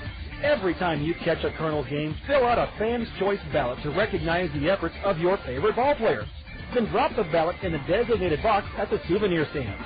During the season's final homestand, Rockwell Collins will present the Fans' Choice Trophy to the player with the most votes and make a donation to that player's favorite charity. Rockwell Collins and the Cedar Rapids Kernels, teammates working for a better community. Service second to none, South Slope Cooperative. We're here for your communication needs, internet service, telephone, and TV. As a cooperative telephone company, our members are owners who make us a team. Service second to none, South Slope Cooperative Communication. You've worked hard, and you're finally your own boss. As a business owner, you may not want to hear the word liability, but it comes with the territory. Smart business owners protect their investments with a business owner's policy from Neighbor Insurance Services, your professional Pekin insurance agency in Hiawatha. Neighbor Insurance Services can show you how to secure the right amount of protection for your business at affordable rates. Your business is important. See Neighbor Insurance Services in Hiawatha for business owners insurance. A clutch 2-out, 2-strike hit by Flint Whipke down the left field line. Chased home Dallas Morris with the tying run in this one. As we go to the ninth inning, it's 2-2. Colonel General Manager Jack Rader has slipped in to kindly accept my offer to share some good news. Jack, first of all, what great weather we have tonight and for tomorrow's homestand finale. Yeah, John, we were waiting for it this homestand, and it's finally here. So great night tonight, and 21:35 is a terrific crowd. And hopefully we can do it again tomorrow. Yes, indeed. Tomorrow's a family fun Sunday. We've talked about the dollar popcorn and the Kernels signing autographs in front of their first base home dugout. First pitch swinging and fouling Tim DeJurgis' delivery off to the left, Eddie Hernandez. Jack, there's a feeling in the crowd tonight, that feeling of exuberance and fun. I think it really makes a difference when both the Miller Mezzanine Terrace and Randy Keel Confidence Picnic Pavilion are brimming with activity. It just adds to the life of the ballpark. It sure does, John. You know, the stadium was built with that in mind, to have the group areas, and when you start to fill those up, it really complements the rest of the crowd, and it makes a big difference. You're exactly right. Ball one low to Hernandez, and now he swats the pitch into the Colonel dugout, first base side. Tim DeJurgis in relief of Stephen Merrick. We haven't shared Stephen's impressive final line. 7 2/3 innings pitched. He only allowed 2 runs on 5 hits, struck out 6, walked 2, and hit a batter. Jack, our starting pitching has just been something to behold. Phenomenal is an understatement. Yeah, it really has been, John. Here's a split-fingered pitch to the backstop, and it's 2-2 to Eddie Hernandez. The nice thing about that kind of pitching is it's got to make your team feel like they can win just about every time they take the field. You know you're going to be in the ball game, and you have a great chance to win it. So that's a big advantage. It is a huge advantage, Jack, and that's just what we have here this afternoon and this evening. Tim DeJurgis is now standing in partial shadow, and he slips a curveball in for strike 3 called. Eddie Hernandez was frozen on that Tim DeJurgis breaking pitch. 1 gone here in the top of the 9th inning. Jack, I want to compliment our independent umpires this evening. The fellow behind home plate is unique. He's wearing the old pillow-type American League chest protector. Yeah, it's kind of neat to see, isn't it? It really is. It's like looking back 20 years, and they've done a nice job. He's had a little bit of a high strike zone, but, you know, the hitters have to adjust to that. That's right. Here's trouble. A fly ball down the left field line. Tailing foul as Jordan Renz hurdles himself into the stadium tarp, which advertises union labor, and Jordan came up short. He's all right, and it's a long foul ball, strike 1 on Chow Kwan Woo, the left-handed hitting catcher who's playing first base for Wisconsin this evening. You know, John, South Bend manager, before he left town, said that the independent umpires that we have and have been using here in Cedar Rapids are far and away the best that he's been around in the league this year. So all the guys have done a terrific job, and we're really happy they've helped to step up. Here's a hard hit ball, and it's a one-hop stab by Mark Trumbo, who makes a tough play look easy. Trumbo, Jack, took a double, if not a triple, away from Chow Kwan Woo with an outstanding pick back at first base. That's all that work paying off, John. If you notice today, they were out there working with him again, and obviously he was a pitcher in high school, and the Angels drafted him because they like their bat, and they're teaching him how to play first base and working hard with him, and it sure paid off there. It sure did. We've got a pinch hitter now who will take over in left field in the bottom of the ninth inning in this 2-2 game. Casey Craig. We shudder when this fella comes up because he had 2 extra base hits in the Kernel Win series opener Thursday night, and then he had the triple that allowed the Timber Rattlers or helped them score 2 runs in the ninth yesterday. Casey Craig, a left-handed hitter. Yesterday, Jack, he put the first pitch in the ninth inning in the right center field alley, so Tim DeJurgis has to be cautious. Swing and a foul straight back by Casey Craig.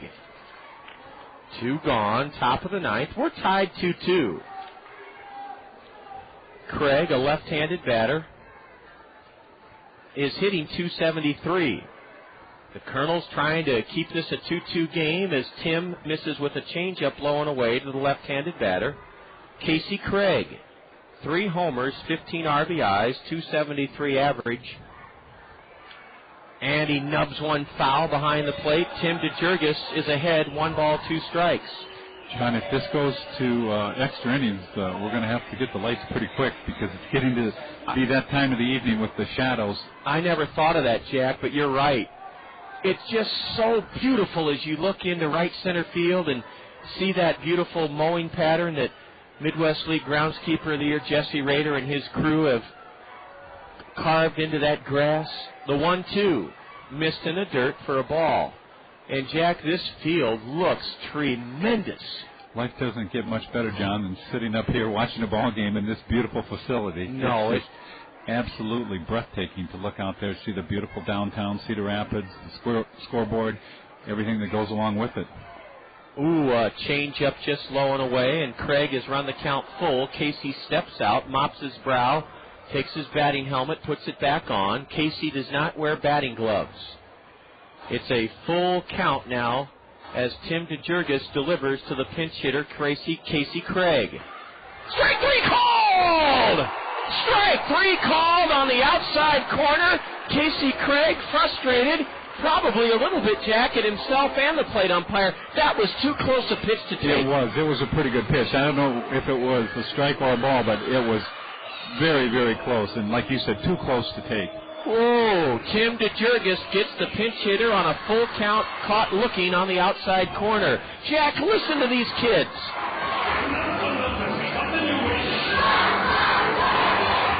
Frolic and fun here at the ballpark. What it's all about. Well, we'll see what your schedule permits, Jack. After 8.5, we have a new pitcher coming on for the Timber Rattlers. Can the Kernels score a run to win it in the bottom of the ninth? Stay tuned to see. After 8.5, we're tied at 2. This is Kernel Baseball on the Kernel Radio Network. Cedar Rapids' oldest wholesale greenhouse is also Cedar Rapids' full-service landscaping and lawn care center. Cedar Rapids Greenhouses has been serving eastern Iowans for 50 years at the corner of Johnson Avenue and Edgewood Road, behind Guppy's on the Go. Cedar Rapids Greenhouses has a full line of trees and shrubs like magnolias, maples, and lilacs. And for a limited time, buy any potted tree and Cedar Rapids Greenhouses will deliver and plant it free. If you're searching for the right beautification project, let the trained landscape designers at Cedar Rapids Greenhouses help you create a unique plan for your home. From retaining walls to ponds, waterfalls, and fountains, they'll work within your budget and taste, and they do free estimates. Lawn care featuring mowing, fertilization, seeding, sodding, aeration, dethatching, maintenance, and cleanup are all done with care and precision. For the highest quality and low prices, see the difference at Cedar Rapids Greenhouses, Eastern Iowa's full-service landscapers at the corner of Johnson Avenue and Edgewood Road. Hi, I'm Phil Andrews, your local Pekin insurance agent at Andrews Insurance in Cedar Rapids. I'd like to introduce you to an easy-to-understand, affordable life insurance plan with great benefits. It's simplified issue whole life from Pekin Insurance. The plan requires no medical exam, has guaranteed rates for life, and a guaranteed cash value. Life insurance made simple and affordable from Pekin Insurance. To learn more, contact me, Phil Andrews, at Andrews Insurance. Travis Schlichting will lead off against the new Wisconsin hurler, the lower third of the Kernel order in the home half of the ninth. 2-2 the score. Jeff Gilmore is the new Wisconsin pitcher. He's a 22-year-old right-hander out of Stanford, and he misses inside. Ball 1 to Schlichting. Kernels General Manager Jack Rader's alongside, and Jack, I can't tell, have the lights been turned on yet? I don't think so. Probably will at the end of this inning, if there is one. Let's hope there isn't. Exactly. Gilmore misses low and in, ball 2. What a job by Ruben Flores. He went 3 1/3 in relief of starter Harold Williams for Wisconsin. Ruben allowed 1 run on 2 hits in 3 1/3, struck out 2, walked 2. Will Travis Schlichting be turned loose? No, a strike on the outside corner at the knees. Jeff Gilmore is a compact 6'2", 200-pounder, 22 years old, a 31st-round pick by Seattle last year. Wears his black socks up high and wears a long-sleeve black shirt underneath his gray uniform top. Schlichting has a healthy cut and fouls one high into the screen. Jack, Mr. Shucks has this crowd in a frenzy. Oh, I'm just sitting up here almost mesmerized with him as much as the game. I know. He's all over the place with placards that say charge and clap and shout. You were just laying on the dugout top a second ago, taking a little breather. Travis even on the count. Rockets one to short. Gobbled up by Dominguez. His throw is right on, and Travis Schlichting is grounded out to short, 1 away here in the bottom of the 9th inning. 2-2 the score. Yes, Jack, the only sunlight left to be found in this ballpark is glittering off that University of Iowa gold dome sign in between the 403 and 390 mark, and just a sliver of it down the right field line into the plaza section. Yeah, evening is setting in, John. The helicopter is rising above the skyline. A slow roller foul outside third by Brett Martinez. Brett's been struggling lately with the bat. Let's see if he can reach here as the winning run in the bottom of the 9th inning. Josh Boots' pep squad is getting the crowd revved up behind home plate. 2-2 the score. Well, the folks from Metro Studios found that helicopter. They just put it on the Rockwell Collins LED board. Ball 1 just low from this right-hander, Jeff Gilmore. He's from Huntington Beach, California, and he went to Stanford. 5-1 in 12 relief appearances with Everett last year. A curve and a swing and a tipped foul. Rolling towards home, or rolling towards the mound, and it's strike 2 on Brett Martinez. It'd be nice if we could find a way, John, to get a run here in the bottom of the 9th. There's not much more exciting than winning in the bottom of the 9th. You always want to, you get the last at bat. And that's right. Win it before you have to go into extra innings. Oh, that would be the goal right here. Ball 2 sinks low to Brett Martinez. Gilmore has no record this year. Jeff is appearing for the 10th time out of the Timber Rattler bullpen. Outfield plays Martinez straight and deep to try to prevent an extra base hit. The 2-2 to the Colonel catcher is rocketed. Foul, just foul down the left field line. Brett Martinez whistled one that hooked foul, and it ricocheted off the tarp. The count remains 2-2. The Union Labor tarp down there, John's taking a beating today. It has. People running into it. it. Yes, it has. It's a maroon color with big white letters that states emphatically and proudly, this stadium built with Union Labor. Visit the Cedar Rapids, Iowa City Building Trades website. We'll do it again. Brett slices this one foul up into the rafters above the Colonel first base dugout, and it kerplops down below to a fella in the front row, and what a great gesture. He's going to give it to a little girl. Made her night. It sure did. There's a little girl down there with her that comes to every Colonel home game in that blue and black jacket. She's sitting in the third row behind Eric Hearn. I see that kid every day when the gates open. John, I thought we were going to have a record time game tonight early, but it slowed down. The pace certainly has. Curve, and it's grounded to the left side. Cut off by the third baseman, who whirls and throws, and he made a whale of a play, did Robbie Hudson. First of all, he had to go way to his left, reach down. Then it looked like he bobbled it. He did a pirouette 360, and then he threw in the dirt, and Chow Kwan Woo dug it out. That was some play at third by Robbie Hudson. What we need, John, is the pitcher to make one mistake here and Warner to capitalize on it, because he's hit a couple home runs lately, so he's sort of in the groove, and obviously he's the type of hitter, if you make a mistake, he can make you pay, so let's see what happens. Madrigal batting with the bases empty, 2 gone, bottom of the 9th. We're tied 2-2, and a slow breaking pitch from Jeff Gilmore is just outside, ball 1. Jack's right. Warner's belted home runs in each of the last 2 games here against Wisconsin. The 1-0. Curve, and it's hammered foul past third. Whew, the Kernels have hit some balls hard against Jeff Gilmore. This crowd of 2,135 still up on their feet, cheering the Kernels on in this 2-2 game. Great to see that grass slope seating berm so packed. In fact, there's a host down there in his red smock making sure those kids aren't piling on top of each other. A curve is hit hard to short. Backhanded by Dominguez. Long throw. Out as the first baseman dug it out again. And we will go to extra frames. Warner Madrigal hit it hard, but it's thrown out by the shortstop to end the 9th inning. Well, Jack, let's hope we can up our extra inning record. Right now it's 1-3. Let's hope we can capture this one in extra innings this evening. Let's make it 2-3, John. You got it, Jack. Jack Rader, Colonel General Manager, kind enough to drop in and say hello and look ahead to tomorrow afternoon's homestand finale. We're going to the top of the 10th, Kernels 2, Wisconsin 2, and you're listening to Kernel Baseball right here on the Kernel Radio Network. Get ready for summer and beat high gas prices with a pre-owned vehicle from Randy Keel Honda.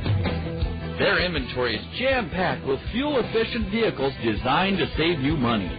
Get an economical sedan for your daily commute, or indulge your sporty side with a high-performance coupe.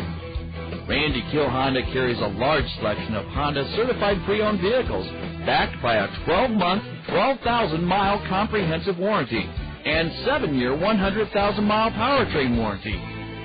Need to haul the entire family? For a limited time, you can get special financing on Honda certified pre-owned Odyssey. Whatever your driving needs, Randy Keel Honda has the vehicle for you. Visit Randy Keel Honda on Centerpoint Road Northeast or online at randykeel.com. Randy Keel Honda, where they treat you right. Hy-Vee, the most respected and recognized brand name in our entire great state. Your Cedar Rapids and Marion Hy-Vees value the vital role professional baseball plays in our community's fabric. Our treasured tradition of affordable, wholesome entertainment that brings families, friends, work colleagues, and customers together for lifelong memories. Your Cedar Rapids and Marion Hy-Vees are proud to support the best thing going in eastern Iowa, the wonder of Kernels baseball. As Jack Rader, Colonel General Manager, noted, it's time for the lights to be turned on here, and they are starting to warm up and come on as we go to the 10th inning. 2-2 ball game. Wisconsin has a much better record on the road. They're 8-5 away from Fox City Stadium, 5-10 at home. They're 0-2 in extra innings. The Kernels are 1-3. And look out, Robbie Hudson, the guy that makes this Wisconsin club go out of the University of Texas, will lead off for the Timber Rattlers against Tim DeJurgis. A split-fingered pitch just misses inside, ball 1 to the right-handed hitter, Robbie Hudson.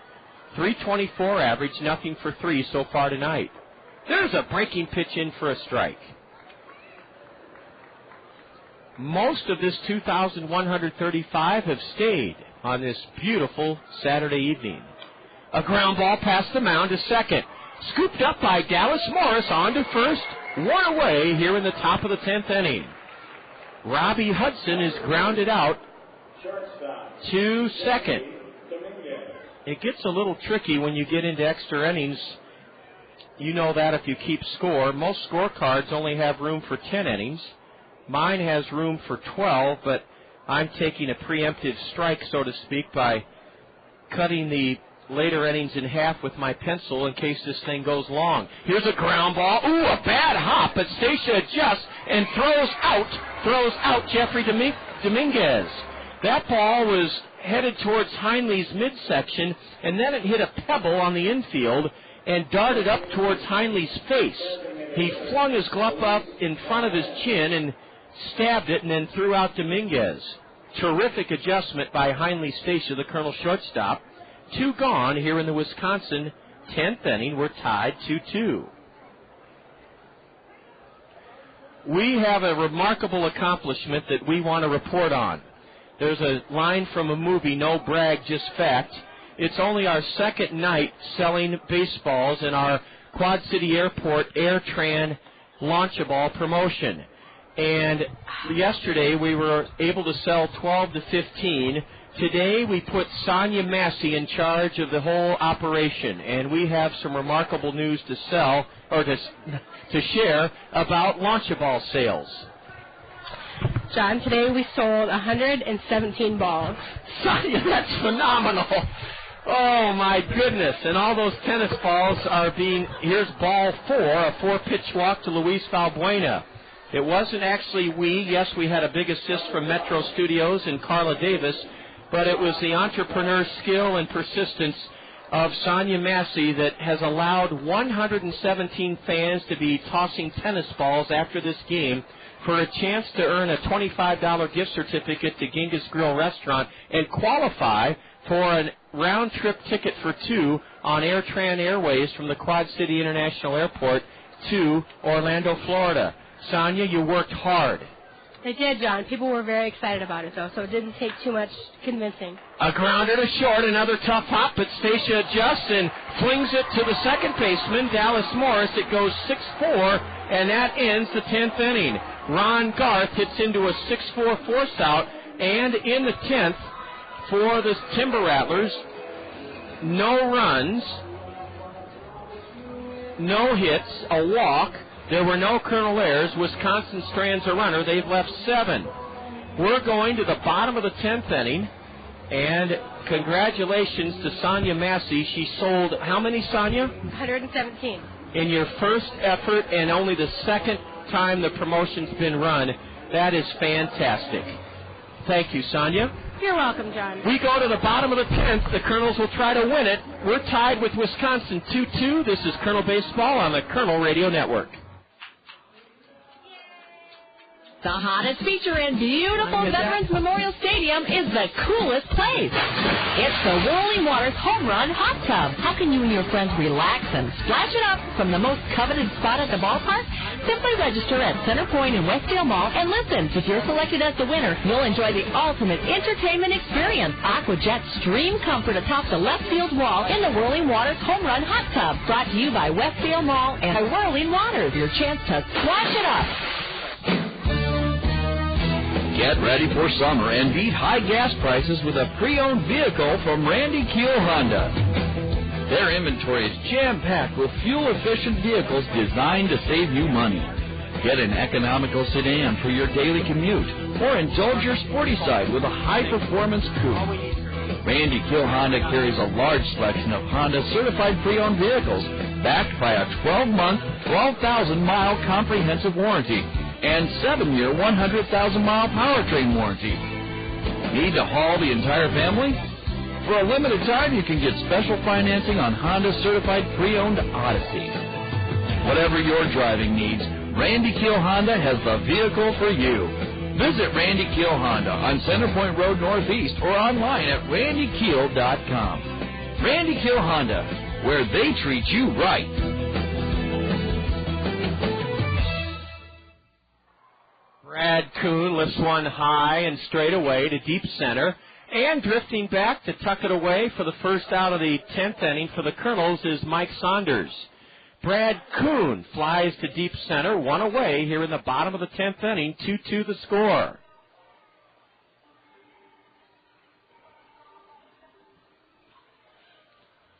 We haven't taken a look at the State Farm Major League scoreboard in quite some time. We'll see if there's any way we can transport our new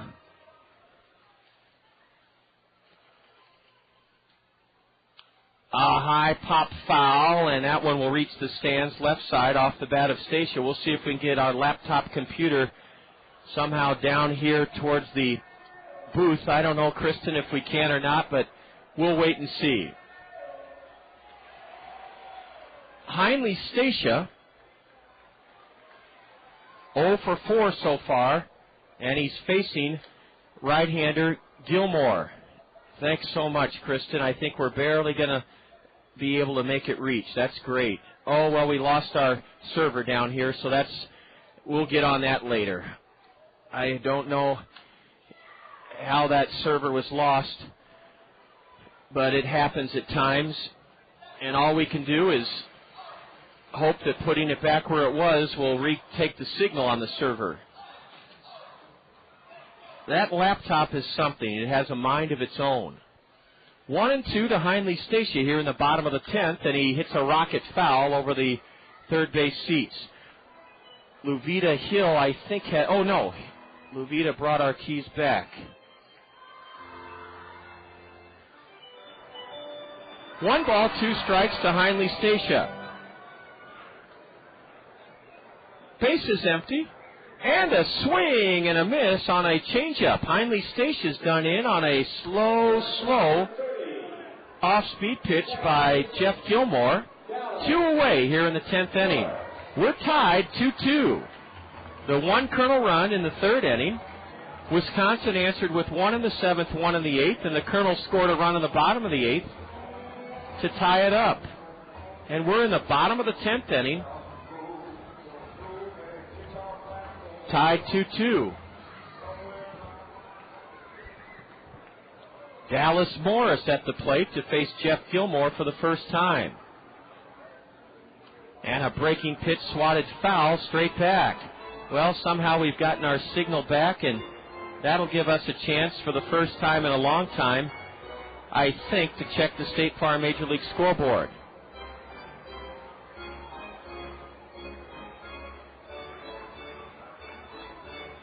Dallas Morris has driven in one of the 2 Colonel runs. A fastball is low from Gilmore, ball 1. State Farm Insurance agents Gary Shubat, Brad Dunn, Al Shetler, and Dale Thompson proud to bring us the State Farm Major League scoreboard. Here in the bottom of the 10th, nobody on, 2 out, and Dallas Morris takes a change-up low. This afternoon in the American League, the Colonel Parent Club, the Los Angeles Angels of Anaheim, shut out Toronto at Rogers Center 3-0. A curve, and it's popped to shallow center. The shortstop drifts back. Jeffrey Dominguez gloves it about 20 feet in shallow center to end the Colonel 10th inning. We're going to keep it right here and give you a complete look at the State Farm Major League scoreboard. The Colonels go in order in the bottom of the 10th inning, and the score remains 2-2 after 10 innings. Now, in the American League, another final from this afternoon at McAfee Coliseum. Oakland edged Tampa Bay 3-2. They're in the bottom of the 4th inning at Fenway Park, and the Red Sox hold a 7-3 lead over the Orioles. At U.S. Cellular Field, the White Sox, who entered play tonight at 20-9, are well ahead of the Royals 6-1. That's in the bottom of the 6th inning at U.S. Cellular Field. And in the American League, Detroit at the Metrodome, they're tied 4-4 in the top of the 6th inning. The Yankees in Texas are playing down at Ameriquest Field in Arlington. In the 2nd inning, they're tied 1-1. Later tonight, the Tribe visits the Mariners at Safecoast Field. This afternoon in the National League, the Mets edged Atlanta 6-5 at Shea Stadium. The Cardinals and Marlins are already in the top of the 8th inning at Dolphin Stadium, and it's the Redbirds 7, Florida 3. Pittsburgh and the Nationals are playing in our nation's capital. They're tied 4-4 in the bottom of the 5th. In the bottom of the top of the 6th inning at Citizens Bank Ballpark, Philadelphia leads the Giants 3-0. The Rockies are playing in downtown Denver at Coors Field, and they lead Houston 3-0. That's in the 2nd inning. And later tonight, the Reds in Arizona, the Cubs play the Padres at Petco Park later, and Milwaukee and the Dodgers will battle at Chavez Ravine. That's our complete look at the State Farm Major League scoreboard, brought to you by State Farm Insurance agents Gary Shubat, Dale Thompson, Brad Dunn, and Al Shetler. Here we go with Tim DeJurgis, the 6'5" Colonel right-hander, staying on the mound. He took over in the 8th inning, and he'll pitch here in the 11th inning. 2-2 the score. The Kernels have 5 hits. Wisconsin has 5 hits. Stephen Merrick was brilliant in his 6th start of the year, going 7 2/3. He allowed 2 runs on 5 hits. Tim DeJurgis has struck out 2, walked 1, and has not allowed a hit yet. He misses just outside, ball 1 to Mike Saunders, the left-handed hitting cleanup batter for the Timber Rattlers. Now a strike is in. Delightfully cool, 63 degrees here. As Saunders, a lean, tall, left-handed batter, looks at strike 2. That was a fastball from Tim DeJurgis. Top of the 11th inning, 2-2 the score. Saunders takes a split finger delivery in the dirt for ball 2.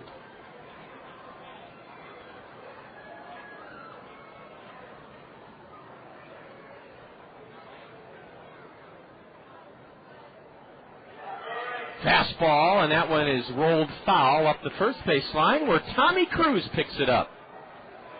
Tommy played with the Dodgers and Cardinals. He's wearing a black pullover Timber Rattler windbreaker. So, too, is the Wisconsin manager coaching at third, Jim Horner.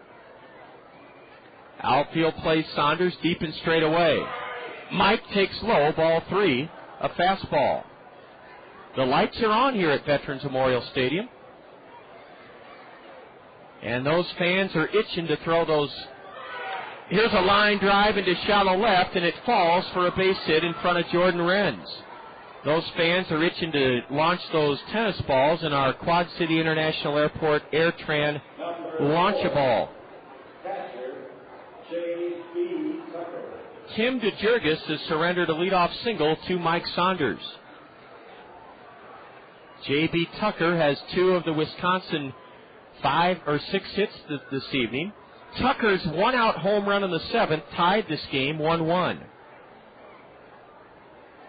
A throw to first, and Saunders dives back in safely. We're right back here tomorrow afternoon, and we would love to see you here at the ballpark. The gates open at 1 for a family fun Sunday. A bunt, and Tucker has successfully sacrificed the go-ahead run to second. Tim DeJurgis pops off the hill, throws out J.B. Tucker, the number 5 hitter, and the sacrifice went pitcher to first, 1-3. Now the Timber Rattlers have the go-ahead run at second here in the 11th inning with 1 out and Eddie Hernandez at the plate.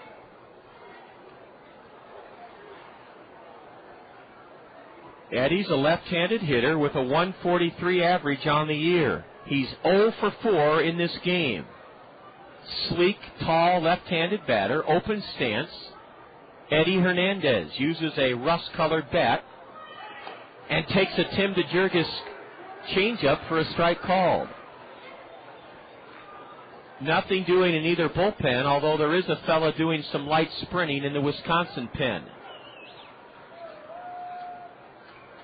Eddie Hernandez swings at a split-fingered pitch and misses, strike 2. Top half of the 11th. Kernels 2, Wisconsin 2. And Eddie Hernandez behind to Tim DeJurgis, 0-2.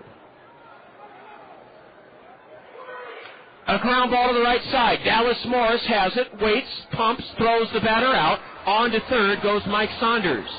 Runner at third, 2 out, as Eddie Hernandez is 0 for 5 now. He grounds out to second. Now there is a Kernel right-hander up and throwing. And it's the newcomer who has pitched in 1 game for the Kernels, Rafael Cruz. Rafael Cruz is the Colonel hurler warming up. This may be the last batter that Tim DeJurgis faces.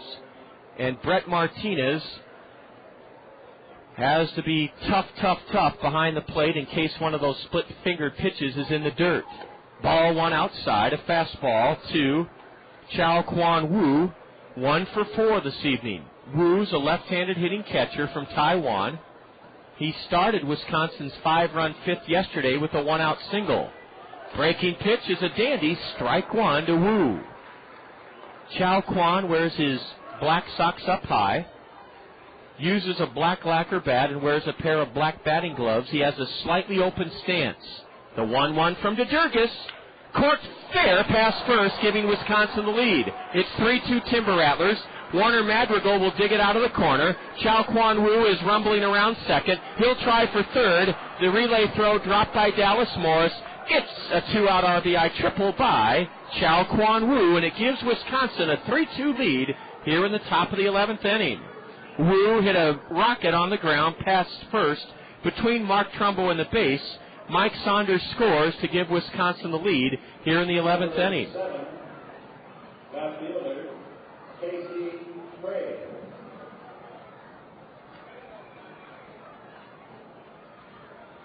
Now it becomes imperative that Tim DeJurgis try to keep it a one-run game as Casey Craig bats. He pinch hit for Hernandez and struck out looking to end the top of the 9th inning. Strike one in from Tim DeJurgis, or ball one outside. Casey Craig, the batter, with a runner at third and 2 out. Wisconsin leads at 3-2. A high drive into straightaway center. Brad Kuhn waits and has it to end the 11th. But Wisconsin scores 1 run on 2 hits, no Kernel errors, and the Timber Rattlers leave a runner aboard. They've stranded 8. We go to the bottom of the 11th inning, and the Kernels trail Wisconsin 3-2. This is Kernel Baseball on the Kernel Radio Network. Fairfax State Savings Bank is paying you to come to the ballpark every Wednesday this season. You heard right. Fairfax State Savings Bank is paying you to come to Veterans Memorial Stadium every Wednesday this season. The first 750 of you Kernel fans to enter the gates before Wednesday's home game will receive an envelope full of money inside from Fairfax State Savings Bank. Each of those 750 envelopes will contain a greenback up to a $100 bill. Fairfax State Savings Bank, free money Wednesdays. Come early to line your pocket with cash. There's a lot you can do to satisfy your taste for Italian. You can marry one. Do you, Susan Smith, take Giuseppe Florentini? You can drive one. Or you can go to Zio Giano's and feast on Zio's homemade bread, pizzas, and pasta, authentically prepared to Zio Giano's famous Italian style. Zio Giano's, for the hometown taste of Italy. Come to Zio Giano's, the pasta makes you sing. Come to Zio Giano's for real Italiano. Come to Zio Giano's, the pasta.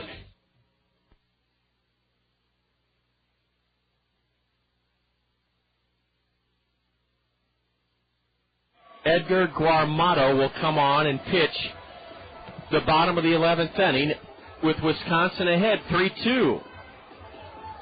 Guarmato is a right-hander. And yesterday he worked a spotless 1-2-3 ninth inning in an 8-6 Wisconsin win. The Kernels have Renz, Whipke, and Trumbo to bat here in the bottom of the 11th inning against Edgar Guaramato. Gilmore went 2 innings. He is in line for a win if the Kernels can't rally. And he allowed no runs on no hits, struck out none and struck out 1 and walked none. Edgar Guaramato, a right-hander, 1-0 with 4 saves. He got his 4th yesterday. A 0.77 earned run average. Guaramato, Guaramato, in 11 2/3 has given up just 5 hits. He struck out 11 and walked 8. Jordan Renz is first up. Jordan's 0 for 3. He walked his last time up. Renz, the Kernel cleanup batter, is hitting .272, 3 homers, 15 runs driven in. Outfield, I've never seen a center fielder play where Mike Saunders is. He's 3 steps from the edge of the warning track. Strike 1 from Guaramato to Jordan Renz. Bottom of the 11th, and it's 3-2 Wisconsin. They've out-hit the Kernels 7-5. A breaking pitch, strike 2. The crowd all over the plate umpire. They didn't think that was a strike. And Renz is at the mercy of Edgar now in the hole, 0-2. Wisconsin has played errorless baseball. Strike 3, good morning, good noon, good night, and Jordan Renz did not know what hit him. Quite frankly, neither do I. Guaramato, 3 pitches, all strikes, and Jordan could not get that bat going, and there's 1 out here in the 11th inning. Edgar Guaramato is trying to save it for Jeff Gilmore and give Wisconsin a 2-1 lead in this series. Ball 1 just missed low to Flint Whipke. Flint tied this game with a 2-out, 2-strike single in the 8th inning. Tied it at 2, Wisconsin is forged ahead with a run in the top of this 11th off Tim DeJurgis. Ball 2 outside, and it's 2-0 to Flint Whipke. We're nearing the top of the hour. We want to remind you that you're enjoying Kernel Baseball on ESPN Radio 1600, KCRG Cedar Rapids. If the Kernels tie this game, they'll bring on Rafael Cruz to pitch the 12th. Right now, though, it's 3-2 Wisconsin. Flint swings late at a fastball and misses strike 1. We told you yesterday Guaramato has a very unusual delivery in that he straight arms the ball and catapults it in towards the plate. He has no bend in his elbow. He's working from the stretch, fires a fastball, 93 miles an hour. That's tough to catch up to. Strike 2 on Flint, swinging. The Kernel homestand record is 4-2. Mike Saunders continues to play out of sight in deep center. Ball 3 upstairs to Whipke, and Flint's run the count full here in the bottom of the 11th inning. 3-2 Timber Rattlers.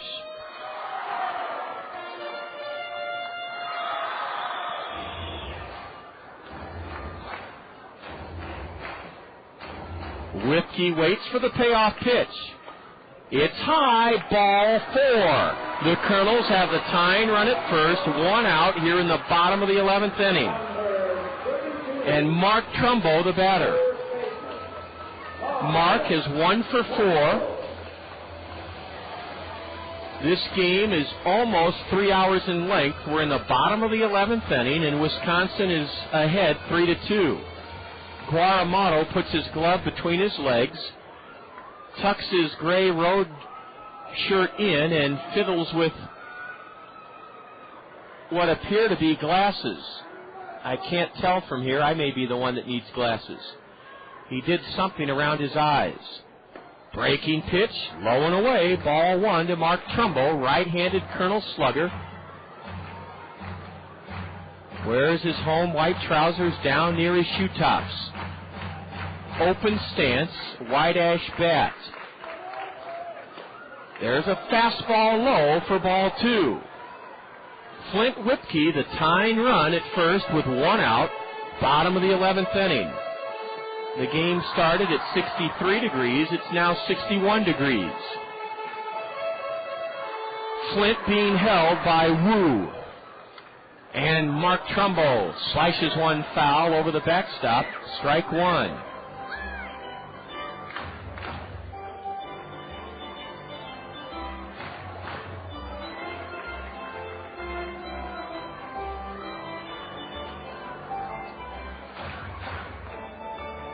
(3-2) Wisconsin, bottom of the 11th, 1 on, 1 out. Trumbo breaks his bat and loops it foul over the third baseman's head. Mark broke his bat, and it's a 2-2 count. He'll retreat to the Kernel dugout to get a new bat and resume this battle with Edgar Guaramato. Guaramato comes 2/3 of the way down the dirt path carved between the mound and the dirt batting circle, and he talks to his receiver, J.B. Tucker.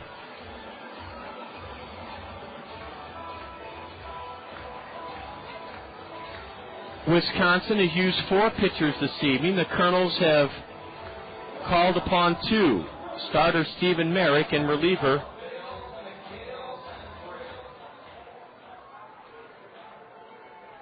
Tim DeJurgis. The 2-2 to Mark Trumbo. Between the catcher's legs, ball, and down to second goes the tying run.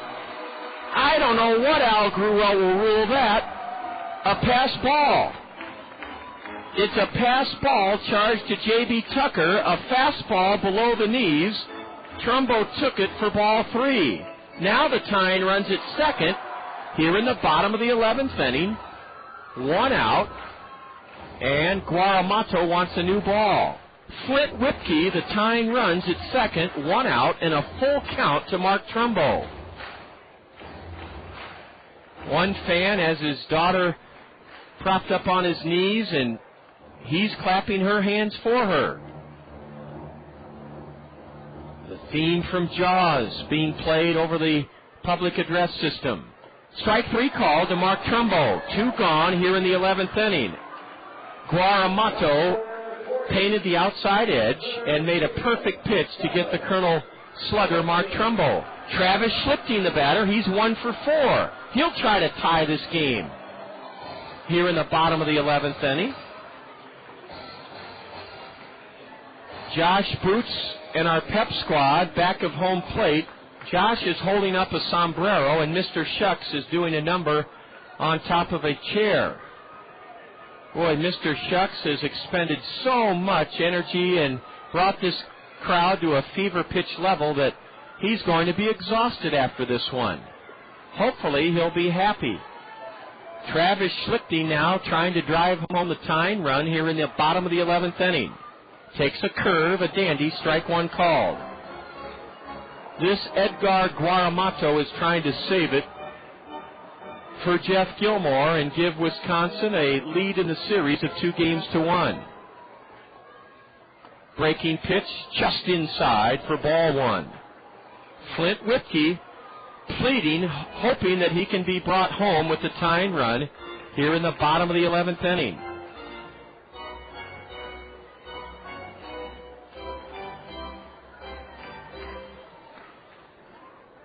Travis knuckles it foul towards the Wisconsin third base dugout, and Schlichting's in the hole now. 1 ball, 2 strikes. 3-2 Timber Rattlers, 2 out. Kernels batting, bottom of the 11th inning, trailing by a run, 3-2.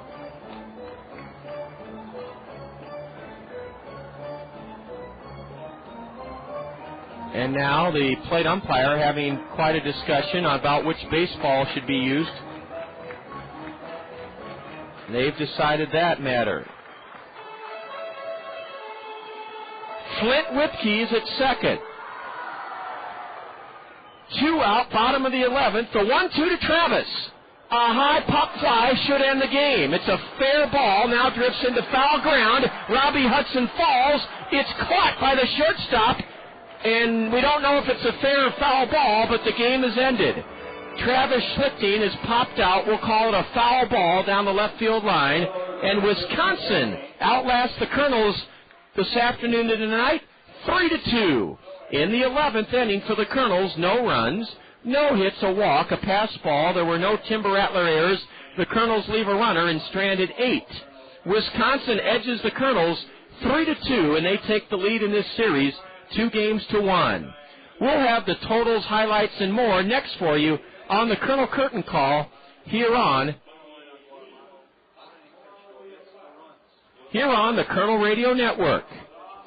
Next up, a musical taste of Dr. Pepper. It's a new spin on an old vibe from me to you. A tasty sip of Dr. Pepper for your ears, and it starts like this. I'm a pepper, he's a pepper, she's a pepper, we're a pepper, wouldn't you like to be a pepper? Now that's cool, but pepper is a little better. So let's slide in a taste of this. I'm a pepper, Right on. But there's still more to it. I mean, there's nothing like it, because every sip is a kick and mashup of 23 different flavors. So for the true taste of Dr. Pepper, we dial it up even more. I'm a pepper. You know it. With 23 flavors mixed into one bold taste, every sip is a cool mix of music to your mouth. Woo! Dr. Pepper, there's more to it.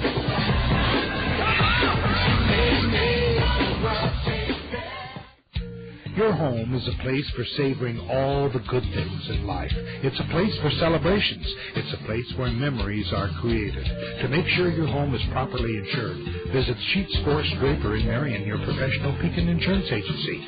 Sheets Forest Draper will give you all important details about homeowners insurance with complete coverages and surprisingly affordable rates. Visit Sheets Forest Draper in Marion for homeowners insurance for your well-lived and well-loved home.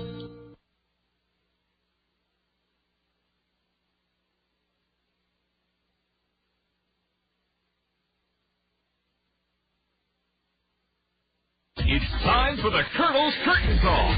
Now, with a game recap, a complete look at the State Farm scoreboard, and a look ahead to upcoming action, let's rejoin the voice of the Kernels, John Rogers. An evening of fun and excitement concludes with the Launch-A-Ball promotion brought to us by AirTran and Quad City International Airport. Over 100 green, yellowish tennis balls have been heaved down to the diamond at hula hoop targets. Fun had by all here. The only clinker, or the only dud in the whole show tonight was an 11-inning win by Wisconsin, 3-2. Welcome back. John Rogers reporting from Veterans Memorial Stadium, where the Timber Rattlers and Kernels played in Game 3 of a 4-game series that was even at a game apiece. And this was a brilliant pitching effort by starter Stephen Merrick. He went 7 2/3 and allowed only 2 runs on 5 hits. Harold Williams made his first start as a Timber Rattler, and he pitched very well as well. He went 4 2/3 and allowed only 1 run on 3 hits. The game was scoreless until the Kernels scored their only run off the Wisconsin starter, Harold Williams, in the 3rd inning. With 2 out and 2 on, Dallas Morris lashed a double down the right field line into the corner. Brad Kuhn scored from second on Morris's double, but Heinle Stacia was cut down trying to score all the way from first at the plate, and the Kernels had to settle for 1 run on Dallas Morris's 3rd inning RBI double. Stephen Merrick, meanwhile, was brilliant. He surrendered a leadoff double to J.B. Tucker in the top of the 2nd inning, but then went on to retire 13 straight Timber Rattlers. In the 6th inning, Jeffrey Dominguez reached on a Mark Trumbo error as the go-ahead run, or as the tying run, rather, but Stephen Merrick buckled down and got Luis Valbuena on a comebacker and Ron Garth to strike out. The Timber Rattlers tied the game in the 7th inning on a 1-out homer by J.B. Tucker. It just grazed the top of the Randy Keel Confidence Picnic Pavilion and was Tucker's 4th home run of the year. It tied the game at 1 in the 7th inning. Wisconsin then took the lead off of Stephen Merrick in the 8th inning, a 1-out single by Jeffrey Dominguez, then a walk to Luis Valbuena. The key pitch in the entire evening for Stephen Merrick, he wild-pitched Dominguez to third. That was a big play because Ron Garth then grounded to third. No play for Travis Schlichting at home. He had to throw Garth out. Ron Garth drove in the go-ahead run with a ground ball out to third in the 8th inning. The Kernels, though, rallied and tied it in the bottom of the 8th inning thanks to Flint Whipke. Flint was at the plate with a 2-strike count and lined a single down the left field line, chasing home Dallas Morris with the game-tying run in the 8th inning. Neither team could score in the 9th. Neither team scored in the 10th inning. And then in the 11th inning, a leadoff single by Mike Saunders off Tim DeJurgis. J.B. Tucker sacrificed Saunders to second. Eddie Hernandez grounded to second. That sent Saunders the go-ahead run to third. And then Chow Kwan Woo came through with a 2-out triple past Mark Trumbo at first.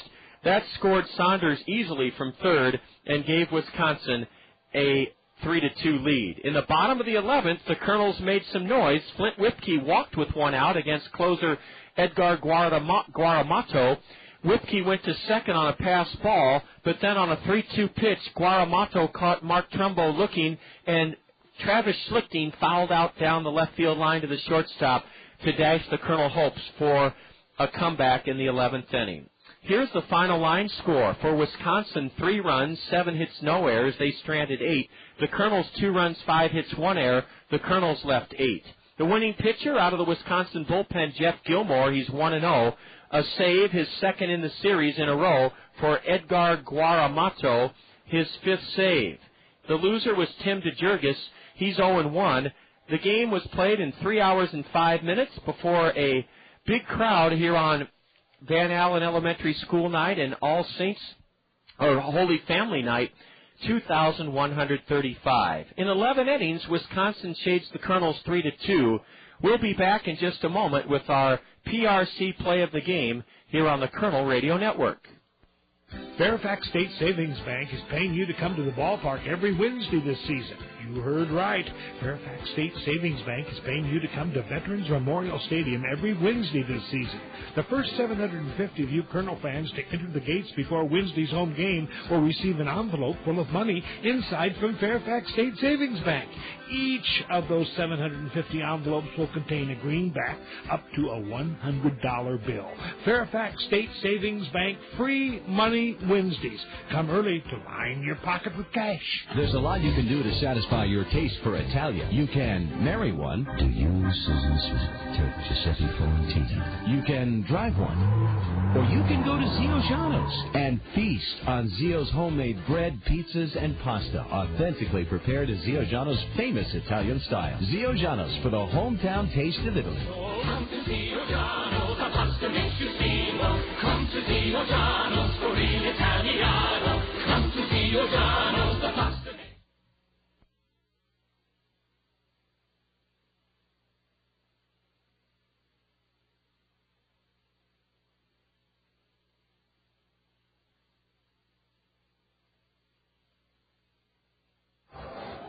John Rogers reporting back from Veterans Memorial Stadium, where Wisconsin takes a 2-1 lead in this 4-game set with a 3-2 victory here this evening. PRC is now proud to present the play of the game. PRC, a job at PRC is a job you'll love. They call their benefit package Life Essentials, and that means paid training, a 401k retirement savings plan, medical, dental, vision, and pet insurance, and life insurance as well. If you'd like to learn more about a company that cares for your needs and gives you the ability to grow with that great benefit package, Life Essentials, visit PRC. They're the former Access Direct, and you can visit them at their website, www.prcnet.com. Flint Whipkey was at the plate in the bottom of the 8th inning with Wisconsin leading 2-1. The Kernels had Dallas Morris the tying run at second, Jordan Renz the go-ahead run at first, and let's pick the action up there with Jeff Gilmore, the right-hander, Ruben Flores, the right-hander for Wisconsin, facing Flint Whipkey. Here's our PRC play of the game. Where there's an 8-foot-high granite wall. Flint. Jackhammers one clear down the left field line to tie the game. Racing home is Dallas Morris. Stopping at second, Renz. Here's a wild throw past second, but it's backed up. And the Kernels have tied the game here in the 8th inning. 2-2 as Flint Whipkey hit a rocket down the left field line. Dallas Morris scored to tie the game. Renz, the go-ahead run, drops at second. Flint Whipkey is now hit safely in 7 in a row. And he tied the game. I'm not sure what caused that echo effect. I'm just not sure what caused that this evening, but you heard, nonetheless, a fantastic piece of clutch hitting by Flint Whipkey as he lined a 2-out, 2-strike pitch down the left field line in the bottom of the 8th to drive home Dallas Morris and tie this one up at 2-2. Wisconsin, though, won it in 11 innings, 3-2, and they now own a 2-1 lead in this series. We'll be back in just a moment and have a complete look at the action from this afternoon and tonight on the State Farm Major League scoreboard. You're enjoying Kernel Baseball on the Kernel Radio Network. The hottest feature in beautiful Veterans Memorial Stadium is the coolest place. It's the Whirling Waters Home Run Hot Tub. How can you and your friends relax and splash it up from the most coveted spot at the ballpark? Simply register at Center Point in Westfield Mall and listen. If you're selected as the winner, you'll enjoy the ultimate entertainment experience. AquaJet Stream Comfort atop the left field wall in the Whirling Waters Home Run Hot Tub. Brought to you by Westfield Mall and Whirling Waters. Your chance to splash it up. Get ready for summer and beat high gas prices with a pre-owned vehicle from Randy Keel Honda. Their inventory is jam-packed with fuel-efficient vehicles designed to save you money. Get an economical sedan for your daily commute, or indulge your sporty side with a high-performance coupe. Randy Kill Honda carries a large selection of Honda certified pre-owned vehicles, backed by a 12-month, 12,000-mile comprehensive warranty and 7-year, 100,000-mile powertrain warranty. Need to haul the entire family? For a limited time, you can get special financing on Honda certified pre-owned Odyssey. Whatever your driving needs, Randy Kill Honda has the vehicle for you. Visit Randy Kill Honda on Centerpoint Road Northeast or online at randykill.com. Randy Kill Honda, where they treat you right. In 11 innings this afternoon and this evening, Wisconsin prevailed 3-2. The Kernel record in extra innings now dips to 1-4, but the Kernels still have a chance to make it a very good homestand if they can win tomorrow and even this series. The homestand record now 4-3. State Farm Insurance agents Gary Schubat, Brad Dunn, Al Shetler, and Dale Thompson bring us a look at the State Farm Major League scoreboard. This is the first go of it for Luvita Hill and Luvita. We're just going to relax, and let's start with afternoon action in the American League, and then we'll stay in the American League, and you can tell us about what the scores are. Well, John, our parent club, the Los Angeles Angels of Anaheim, went on to win against the Blue Jays 3-0 at Rogers Center. The Devil Rays and the A's went to battle it out 3-2. The A's took it. The Orioles and Red Sox at Fenway Park, 7-3 Red Sox. That's a final then. Oh, I'm sorry, that last one's in the 6th inning. Okay, so Boston and help us with that one again, Luvita. The Orioles and Red Sox in the 6th inning currently. And the score? 7-3 Red Sox. All right. Let's see. The White Sox and Royals at U.S. Cellular Field, top of the 8th, 8-1. And who's on top in that one? White Sox. All right. The Twins and Tigers at the Metrodome, Twins have it 8-2. The Rangers and Yankees at the Ameriquest Field in the 4th inning, 1-up. And the Indians... I'm sorry, Luvita. Mm-hmm. I'm going to help us out here because I want to make sure we... back to that game at the Metrodome. Mm-hmm. What inning is that ball game in, and what's the score again? Oh, that's in the 7th inning, I believe, and it's 8-2 Twins. 8-2 Twins over the... Tigers. All right. I got you. And then the Rangers and Yankees at Ameriquest Field, it's 1-1 in the 4th inning. And Indians and Mariners at Safeco, 1-0 Mariners in the 1st inning. Yeah, that one's just underway in Seattle. Great, Luvita. Now in the National League, I think there was one game this afternoon. In the National League, the Braves and Mets went to battle it out at Shea Stadium. Mets took it 6-5. And the Marlins and Cardinals at Dolphin Stadium. Cardinals took it 9-7. That was the final score for that one. Great, that's a final. And currently underway, the Nationals and Pirates at RFK Stadium, 4-4 in the 7th inning. The Giants and Phillies at Citizens Bank Park. Phillies have it 3-1 in the 8th inning. And at Coors Field, the Astros and Rockies are battling it out. Rockies have it 4-0 in the 4th inning. And yet to come, the Reds and Diamondbacks at Chase Ballpark in Phoenix, the Cubs and Padres at Petco Park, and the Brewers and Dodgers at Dodger Stadium. That's Luvita Hill, broadcast assistant. Great job, Luvita, for your first real go at it. You did a lot this afternoon and this evening, and wonderful poise, and thank you for that State Farm Major League scoreboard, brought to us by State Farm Insurance agents Dale Thompson, Gary Schubat, Brad Dunn, and Al Shetler. Well, in 11 innings this afternoon and this evening, Wisconsin edged the Kernels 3-2, and we'll be back at it tomorrow at 1 o'clock is when the gates open, 1 o'clock, and at 1:20, from 1:20 to 1:40, we will have the Kernels signing autographs on the field in front of their home dugout. Popcorn's only $1 tomorrow, and we'll also have Velocity Sports Performance sponsoring Run the Bases. So we get underway with the gates opening at 1. We'll have the action right here in the zone for you starting at 1:40 with the South Slope Communications Triple Play Show. The final again this afternoon and this evening, Wisconsin in 11 innings, 3-2. That does it. Thanks to our broadcast assistant, Luvita Hill, I'm John Rogers, wishing you a very pleasant rest of your Saturday evening. So long from Veterans Memorial Stadium. This has been Kernel Baseball on the Kernel Radio Network. This has been a special sports presentation from The Zone, ESPN Radio, 1600 AM, Cedar Rapids. Now back to our regularly scheduled ESPN programming already in progress.